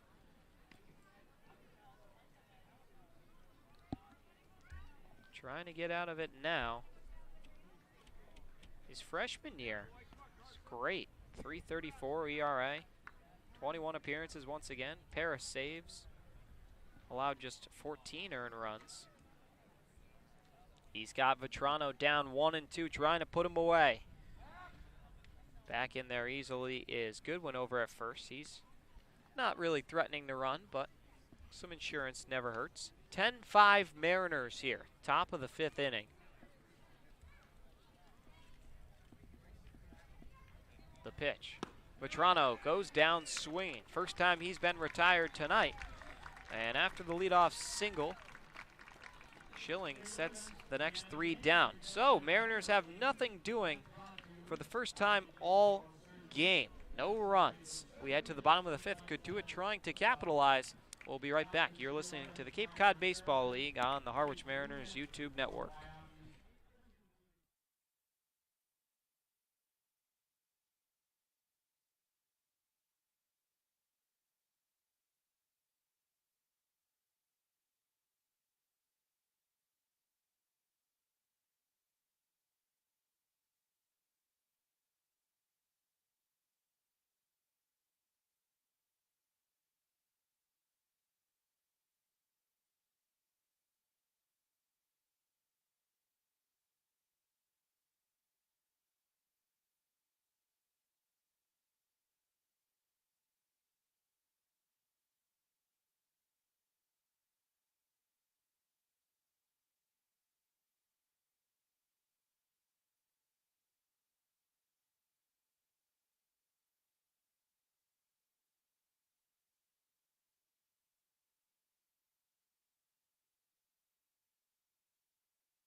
Carter Trice, CJ Kafis, and Calvin Harris do up. Call to the bullpen. Night is over for Harker. He goes an inning and a third, allows 1 hit, 2 runs, 1 of those earned.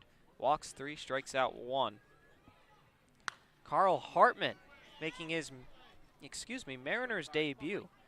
He's in the transfer portal, according to himself. Went to University of Florida this past season. and had a 9 ERA for the Gators, 12 appearances, 1 start, 1 save, 15 innings pitched, struck out 16 to just 10 walks. A really nice off-speed pitch just then. 79 miles an hour, a little rainbow curveball. Got that thing to float right in there, right past Trice as he swung and missed. 0-2. And that one way up, 93 from Hartman. He climbed it way up there. First we're seeing of him, as mentioned, played for the Toronto Blue Jays scout team. Number 40 prospect in Florida and number 15 amongst right-handed pitchers from Merritt Island, New York, that is. 1-2 is inside, 2-2. He's been all state, all area, all city, all section, and all conference honors in 2021. That was at Rockledge High School. 2 balls, 2 strikes. The pitch. Breaking ball is popped up over our heads back into the woods. Oh, almost a nice play by a fan. He fumbled, and now it's going to be another young fan's ball. He's got it. That was unfortunate for the feller that almost made a diving catch, and then some guy came in and collected the loose change. 2-2 is in there at the knees. Carl Hartman picks up his first Harwich strikeout, and there's 1 away. Yeah, there you go. After a nice battle from Trice, you're able to win that one, settle in, get your first guy to go down on strikes.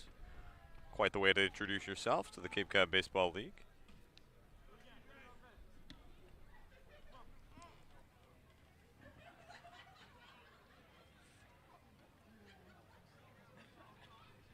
Now the pitch is foul tipped into the glove to CJ Kafis. He's 0 for 1 on the day, struck out swinging, and he's also walked.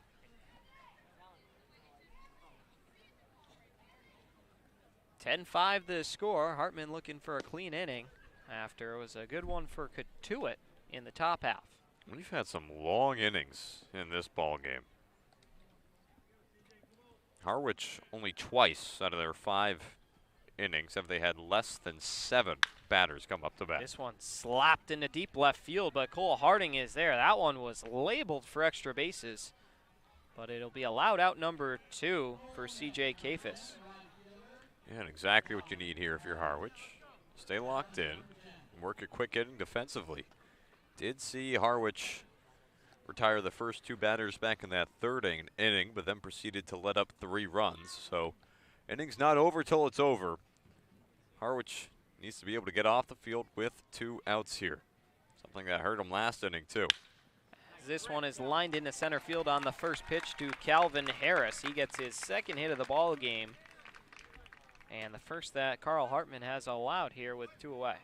And you could just hear it. He nailed that thing on the sweet spot. That was about as typical a crack of the bat as you might expect. That was a really nice swing that Harris put on the ball there to be able to send it out to center. Textbook. Brings up Eddie Park. He walked in, stole a few bases his last time on, came in to score. First pitch to him is on the inside corner for a strike. Hartman's been throwing strikes despite looking a little wild in his warm-up. He's up on Park 0-1. Caleb Lomavita on deck. This will be his first at-bat. 0-1 pitch coming from Hartman. Breaking ball dropped right in the zone. That had some nasty break to it. Snapped really late and hard. So it's 0-2 now. Eddie Park's got to protect.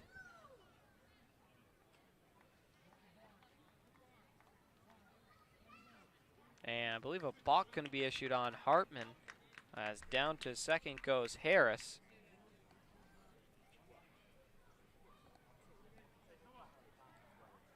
Harwich has had at least 5 balks this season. It has not been a small number. Coach Englert would like an explanation. Something about his hand motion that Hartman committed while he was out there.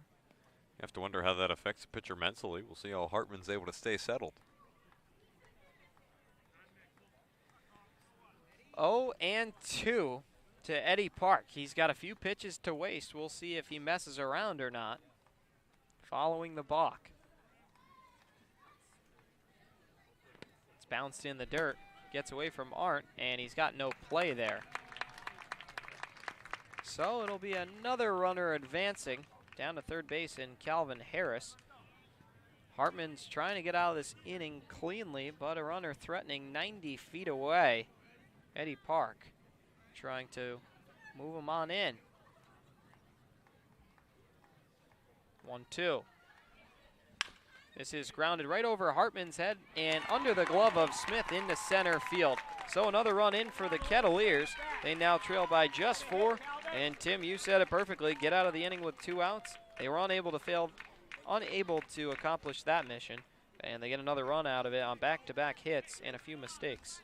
Yeah, it's even beyond that, too. It's just unforced errors really there. I mean, the block from Hartman and then a wild pitch that allowed Harris to advance down to third. If not for those small errors, then Harris is still on first when Park's hitting that single. He moves up to second at the worst. Caleb Lomavita gets his first chance against Hartman, and it's in there for a strike. First at bat of the ball game, he came in for Overtop, who walked, and then Lomavita helped him out, came around to score. It's 0-1. And here comes the pitch. Breaking ball, thought about it, lays off, and it's 1-1. The thing to remember, too, about that at-bat for Park is that Hartman was ahead in the count 0-2, and he let it get away from him.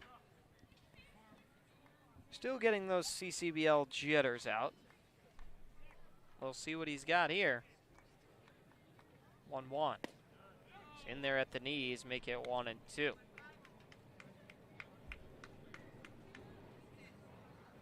Opponents did hit .322 against him at Florida.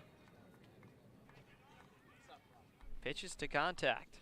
Breaking ball got him. Foul tipped into the net, held onto by Arndt. Big out to the liking of the Mariners fan base.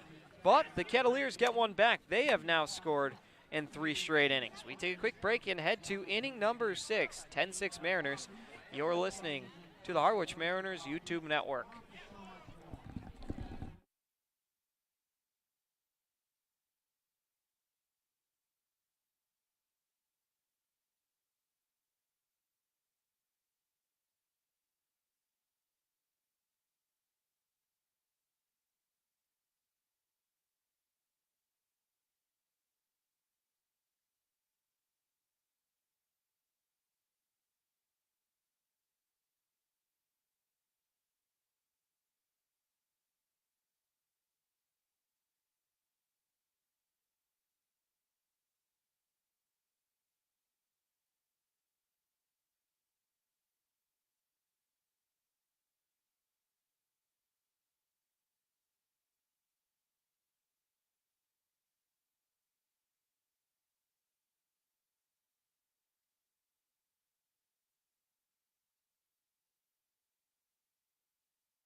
Tommy Seidel now into the ball game to hit. He's going to be followed by David Smith, who's had a great game, and Hunter Stokely.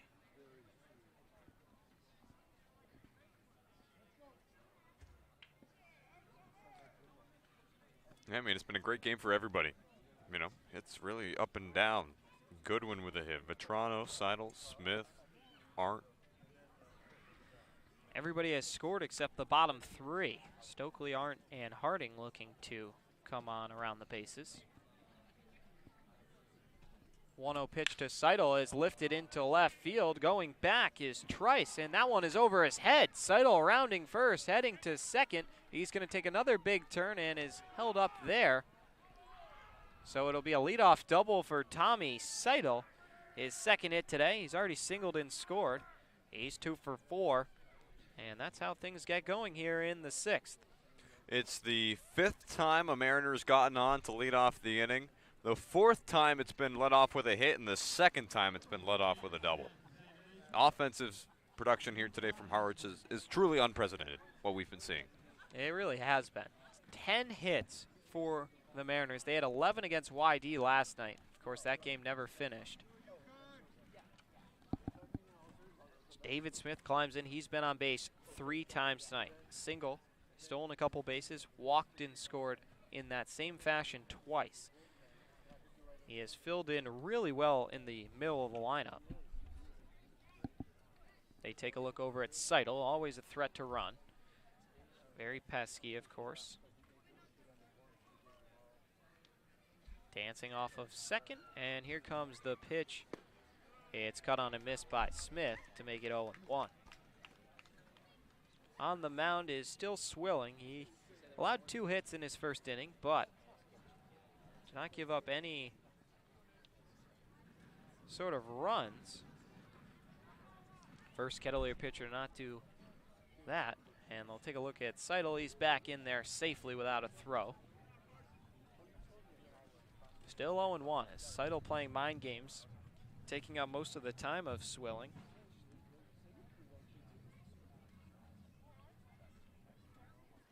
The pitch. It's upstairs to make it 1-1. Hunter Stokely on deck, followed by Brian Arndt.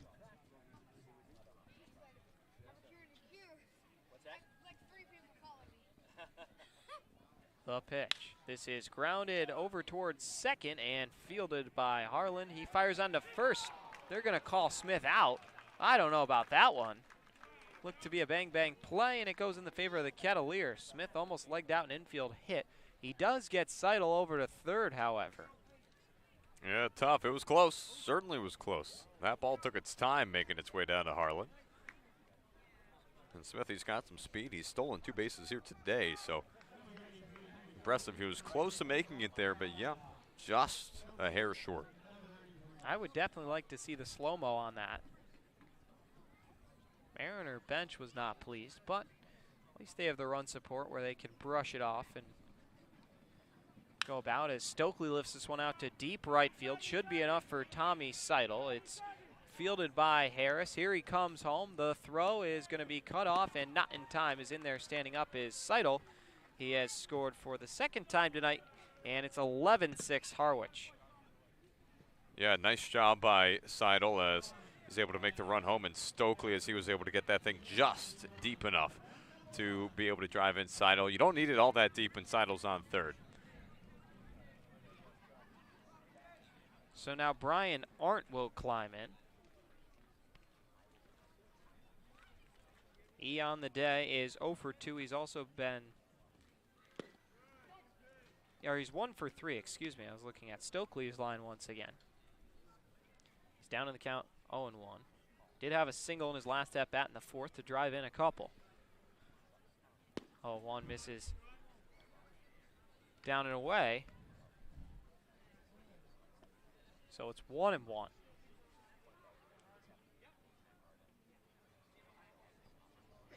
Yet another pitch, working quickly now, is Swilling. And he's kind of got to with the daylight and the score the way it is. 11-6, it is 7:30 Eastern time. That one just misses again, 3-1. Sun setting just about 10 minutes after 8 o'clock. So that means effectively by that time we will not have too much light to be able to play baseball. Game against YD was called at about a little before 8 o'clock. 8:03 it was called. Payoff pitch coming to Arndt. He'll step out, think about it, time granted. Bases are clear for him. And the pitch. Checked his swing, did he go? No, says the first base umpire. So Arndt is on for the second time here tonight with a 2-out walk. Yeah, nice job done by Arndt, able to check his swing. Extends the inning here. You know, Cotuit's done some damage here tonight with 2 outs, and, well, Harwich, they've been doing damage in all sorts of situations here this evening, but always important to make sure that with 2 outs, you're able to still put together good at-bats and have productive innings. So Cole Harding gets his 4th at-bat as Arndt gets back there on the pickoff attempt. He's flied out to right field, walked, and struck out. Still searching for his first hit of the ballgame. He's one of 4 Mariners without one. And he flies this one into the gap, but getting over there to make the play is Eddie Park. Good range from him. Harding is retired for the third time today, rather. But not before. Tommy Seidel's leadoff double, and he comes around to score on a Hunter Stokely sacrifice fly. It's 11-6 Harwich. We'll take a quick break and be right back. You're listening to the Harwich Mariners YouTube network.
Yep. Welcome back. It is the bottom of the 6th inning. Carl Hartman is back out there to face the top of the Cotuit order, starting with Tommy Troy. First pitch is outside for ball 1. Hartman surrendered 1 run back in the 5th inning. Also 2 hits with 2 outs. Struck out a pair, though, as count is even at 1. Had an emphatic end to that last inning for him. Was able to strike out Loma Vida, close out the frame. As this one is fouled off. And yeah, he yelled again right there. Wow. Bit of an animated pitcher, per se. So here we go. See if we get another hoot out of him. 1-2. And it's flied out to left field, going over is Harding. Plenty of room to make the catch, and he does for out number 1. Looked like Hartman, I even looked at the Cotuit bench there.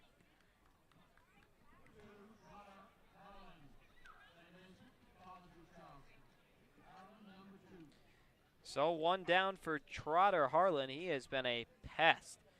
Walked twice, scored once, and also singled. He's been what David Smith has been for Harwich. On base 3 times. First pitch, down low for ball 1, 1-0. Yeah, it's just always great to have that guy who can get on and cause mayhem whenever he does. As this is flied into shallow foul territory, Stokely under, and he's got it for out number 2. Hartman working quickly once again.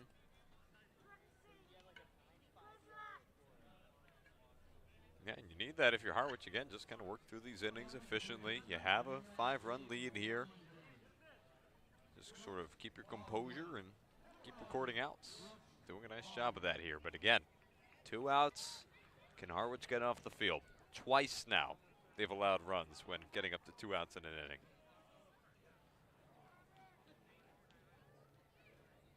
As this is grounded over to Smith and through the hall for a base hit. Brooks Baldwin checks in. 3rd time on base for him. He's got 2 singles and a walk.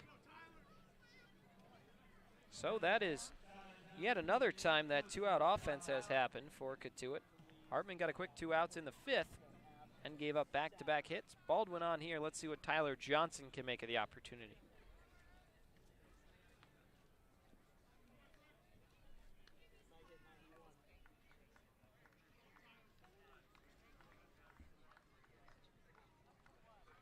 First pitch to Johnson is lined into right field for a base hit. Rounding second, headed over to third is Baldwin.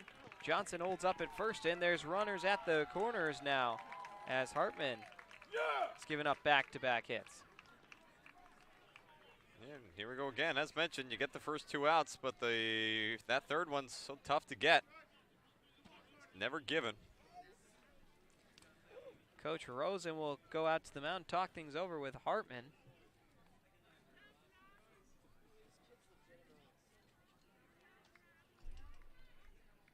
Keep him in.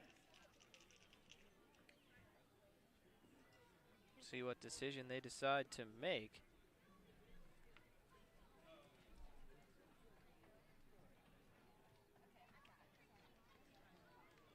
And they're going to stick with Hartman.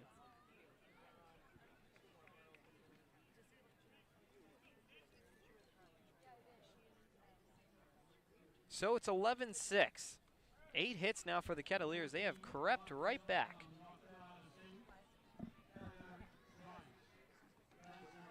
Carter Trice, the batter.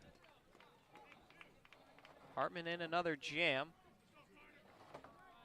Trice on the day is 0 for 2. He's struck out looking twice and also walked.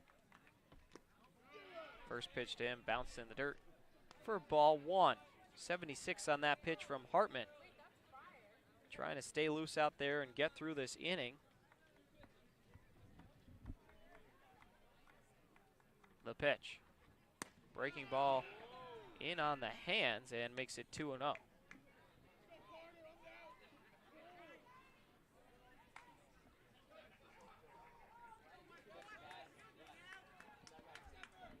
Runners on the corners, 2 outs.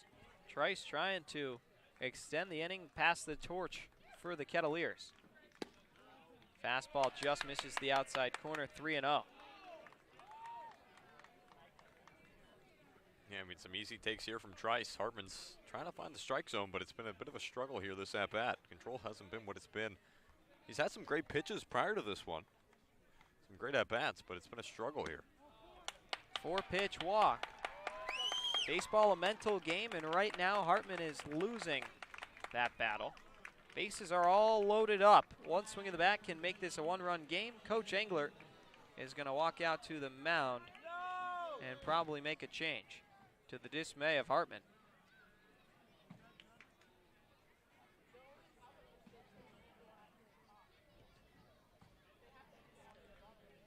So he will come on out. We'll have a pitching change. Take a quick break. You're listening to the Harwich Mariners YouTube network.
Welcome back. Call to the bullpen. Night is over for Hartman.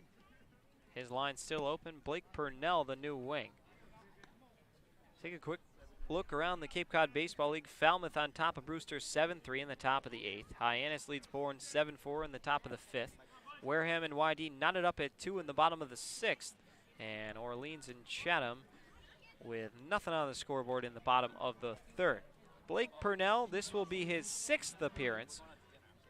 He has a 2.45 ERA, 7 1/3 innings pitched, struck out 5 to just 2 walks, has allowed the 9 hits. We'll see what he can do now as the bases are all loaded up with 2 outs for CJ Kafis. First pitch misses outside, 1-0. You know, to talk about Hartman and what his day looked like, I mean, it wasn't all that bad. He really just got himself into jams. He was able to get 2 outs in each of his 2 innings he started out, but he ended up allowing a run back in the 5th. And now he's at risk of allowing one here unless his teammate in Blake Purnell, his Florida teammate in Blake Purnell, is able to bail him out. Yeah, a couple of Gators.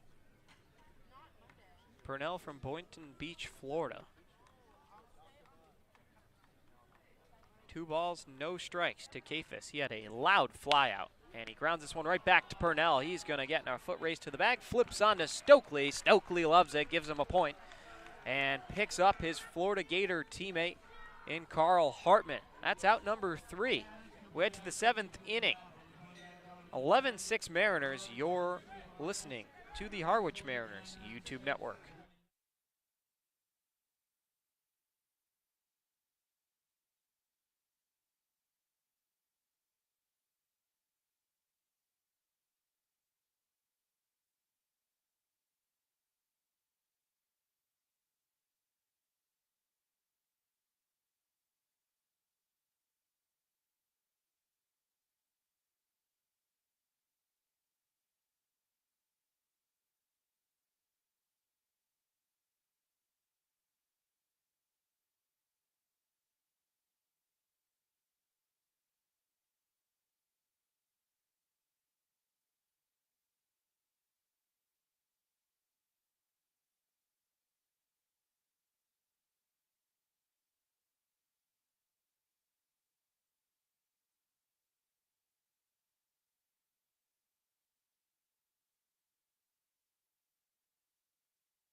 Seventh inning of action. It'll be the top of the order, and taking us the rest of the way, however long that may be, is going to be my broadcast partner, Tim Foley. Tim. Thanks so much, Devin, as we are back to the top of the 7th. It's Nick Goodwin, top of the order, up to bat here. It's his 5th at-bat of the ball game.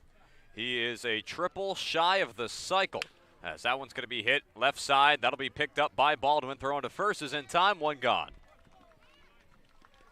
He had a double homer and single in this game here. He's also scored twice, but he's retired then. Second time today he's been retired. Struck out back in the 3rd. As this now brings up Chris Newell. Newell out of Virginia. He's gotten on twice with walks, and he's come around to score each time. Also has flown out to the outfield twice. As this one's going to be thrown in for a called strike. And the count opens at 0-1. Swilling is back on the mound. It is now his 3rd inning of work as he came in for Boucher at the onset of the 5th inning. It's an 0-1 count. That'll miss down low. The count now 1-1. Sun's gone altogether. We'll have to see just how long this game gets played for. Again, yesterday we talked about it. The game was called right about 8:03. As that's going to miss inside. It's 2-1. Sunset is set for 8:16, and it gets pretty dark by that time. So you got to think we got about a half hour, 40 minutes of baseball left. So a lot of game to play in that time. Swing and a miss. It's now 2-2. Chris Newell's yet to strike out today. Mariners as a whole has been doing a nice job at the plate. Disciplined. Only 5 strikeouts on the day. 2 to Johnson, 2 to Boucher, and 1 to Swilling. Those are Cotuit pitchers who issued them. As Newell checks his swing over and he deflects the ball over toward the Cotuit dugout. So the count remains 2-2. Strikeout victims have been Nick Goodwin, Brock Wilkin, Joe Vitrano, Hunter Stokely, and Cole Harding. But Harwich, infamous for how often they strike out at times. As the 2-2 comes in, that'll be fouled off once again toward the Cotuit dugout. And we will do it once again. Way off the end of that. He was way out ahead of it.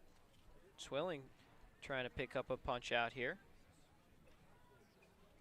Mariners as a lineup, 216 strikeouts. That is the 6th most in the league. 2 shy of Wareham for 5th. It's a full count now, so 2-2 rides in high, 90 miles an hour. Here's the pitch. Chris Newell sends this one foul out of play. And we'll do it again at 3-2. 78 miles an hour that one came in at. Impressive from Newell. You just see a 90-mile-an-hour fastball come in at you. But then you're able to get a piece of a 78-mile-an-hour pitch. Yeah, obviously the idea is to get Newell ahead of it, but he's able to remain calm and fight it off. 3-2. That misses high. Ball 4. Chris Newell, his 3rd walk of the day. He's on safely. And this brings up Brock Wilkin. He's just been having great at-bats. I'd love to see how many total pitches he's seen here on the ball game. 5 at-bats. He's had 3 walks, all quality ones, staying alive and making his presence known without using the bat, which is his traditional MO. 3 walks, that's the most that's been issued to a Harwich Mariner all season long. 2 was the previous high mark. As first pitch into Wilkin, misses outside. Count here 1-0. And the thing to remember too, the rule to always remind people of whenever darkness is encroaching, is that should Harwich score here in this inning, say make it a 12-6 ball game, and Cotuit ultimately isn't able to finish out the bottom of the 7th due to darkness, if they call it, say, at the midpoint of the inning, if it takes too long, score reverts back to what the score was at the end of the last completed inning. As the next pitch is in for a strike, it's 1-1, so the game would have officially gone 6 despite 6.5 being played. Of course, if Cotuit's up, that's a different story, then the game ends. And it counts as that 7th inning because traditionally you don't even bat in the 7th. It's a 1-1 count as pickoff move back over to first.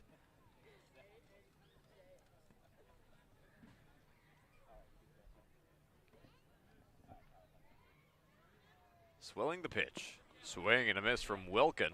Falls behind at the count, 1-2.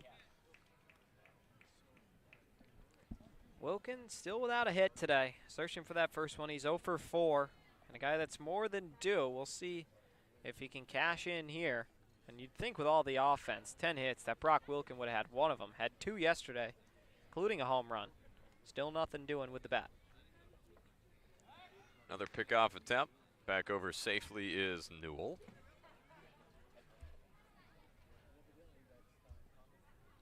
Joe Petrano stands on deck. 1 gone, top of the 7th inning. A 5-run lead for the Mariners in the game in which they've scored more runs here than in any other game all season. The 1-2 misses down low. Count evens out at 2-2.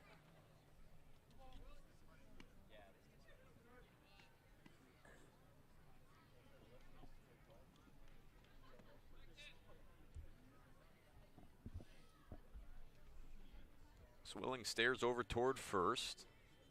Here's the 2-2. And misses outside. Count runs full here to Brock Wilkin. He's done a nice job taking pitches here. As Wilkin gets set to receive the payoff pitch in just a moment. And this is going to be the last inning. We have confirmation. As that's going to miss outside. Ball 4. Back-to-back walks issued by Swilling. He'll take it. Good job for Brock Wilkin finally getting on without reaching on an error. Now runners on first and second for Joe Vetrano.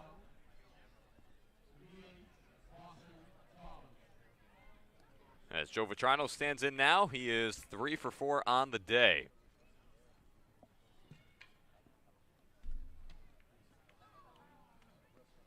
Able to find out through the grapevine that this game's set to conclude after this inning. So back-to-back games in which the Mariners will have only played 7.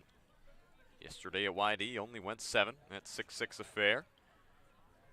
And again, that's if this inning gets in completely. Umpires can call it sooner if it's deemed unsafe. Swing and a miss from Vetrano. A nice pitch from Swilling to get him well ahead of it. Pitch was nowhere near the zone. It's 1-1. Vetrano looking for that 4th hit, and what a cap that would be to the ball game for him. In the designated hitter spot, he's been fantastic.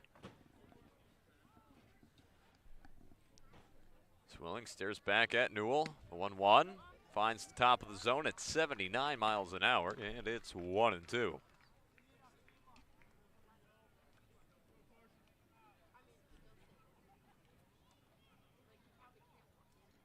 Tommy Seidel on deck.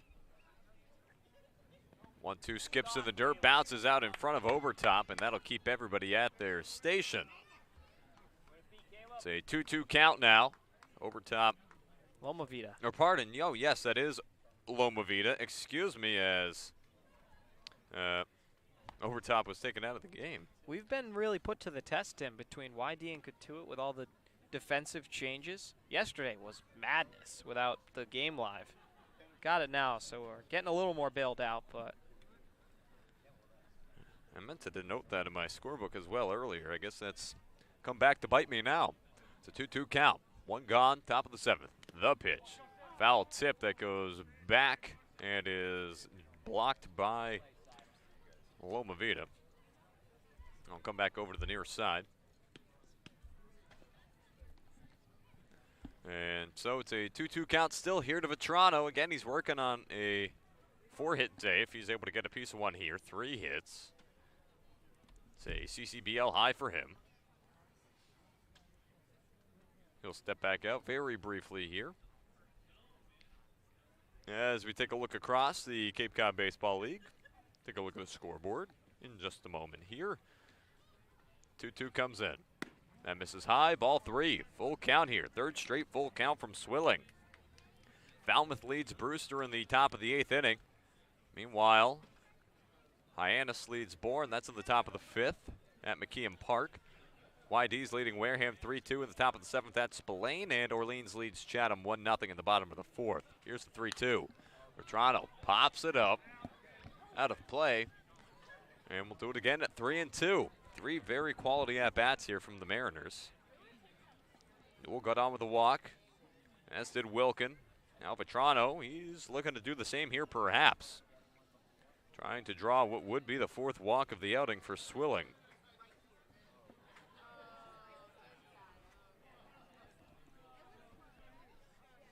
here you go. Let's see it, Joe. The pitch. This one's going to be hit right side. 1 hop into the glove of Kafis. On to 2nd for 1. That's all they'll get. Chris Newell advances to 3rd. Brock Wilkin was cut down on the 3-6 relay. And then Joe Vetrano on the fielder's choice is able to park on 1st.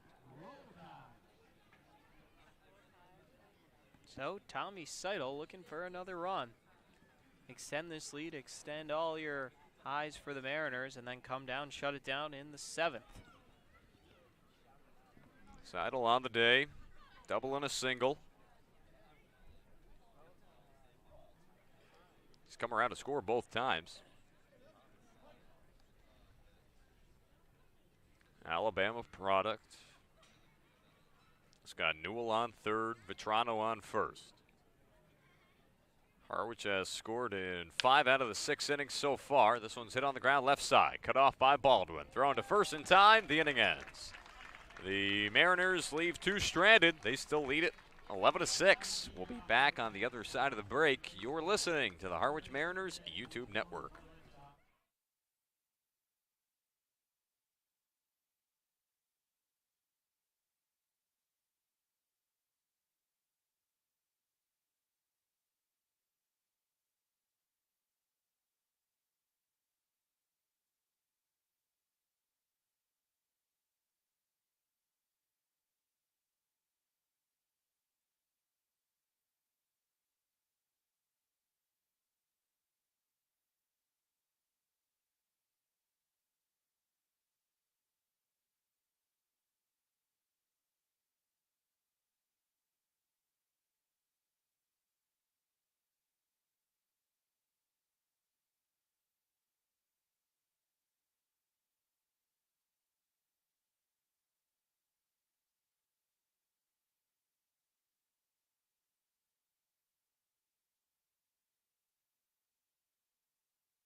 Welcome back into Lowell Park. Tim Foley along with you for this bottom of the 7th inning. The final half inning of play here from Lowell Park this evening as daylight has faded. It's a 5-run lead for the Harwich Mariners. A game in which for the second straight game they not only were able to put up some good offense, but will only be playing 7 innings as this one's going to be hit back up the middle. That's going to be a base hit for Calvin Harris to lead off the bottom of the 7th. Kettleers have a man on. That is the 3rd hit of the day for Calvin Harris. And that ball was actually hit closer up the middle, but it was actually to the left of Nick Goodwin, who is shaded pretty far up the middle. And so this now brings up Eddie Park. Park on the day, he is 1 for 2, singled back in the 5th inning, walked back in the 4th, came all the way around. Stole 2 bases in his instance on the base paths then. He has been a pest for the Mariners to deal with, at least in that one instance. Here's the first pitch to him. That's going to be in for a called strike. Count is 0-1. Blake Purnell's back out there. It's his first full inning since he took over for Carl Hartman. Hartman, an inning and 2/3, allowed 4 hits, did give up a run, walked 1, and struck out 2.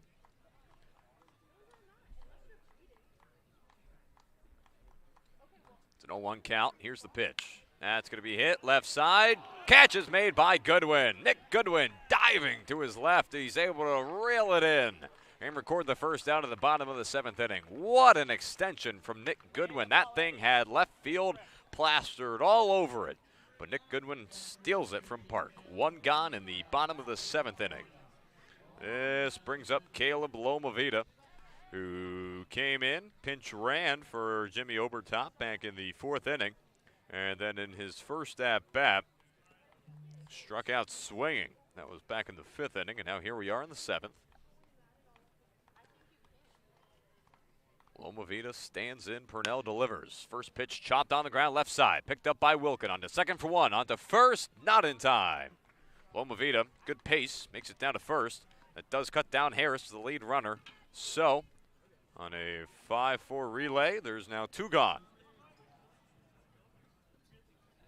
Nice job by Harwich, still able to get the lead runner. Easy play made by Brock Wilkin. It was a high chopper that he had to settle underneath. Tough when you have to really let it come to you, such as he did. But ultimately got the lead guy, and now there's 2 gone. Back to the top of the order for the Kettleers. It's Tommy Troy up to bat for the 5th time here tonight. Troy flew out to left, short, and center.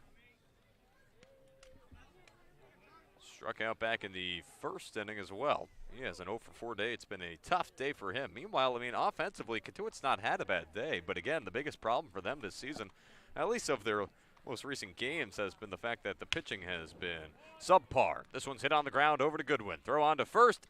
Hunter Stokely stretches out, reels it in, makes the catch, and that's the ball game. The Harwich Mariners come out on top, an 11-6 victory over the Cotuit Kettleers here on this lovely Saturday evening. We'll take a break and be back on the other side to break this one down for you. Don't go too far. You're listening to the Harwich Mariners YouTube network.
Welcome back inside the Harwich Mariners YouTube network. An 11-6 victory for the Harwich Mariners over the Cotuit Kettleers in a long one here tonight. All of these games recently for Harwich have been very long games, but when you're getting the results that you're getting, you're happy about it. Harwich now across their past 3 games, 2-0-1. Devin, a game here today in which the offense was kicking. It was fantastic. 10 hits, 11 runs, and they got support in so many innings. Scored in the first, the second, the third, the fourth, and the sixth.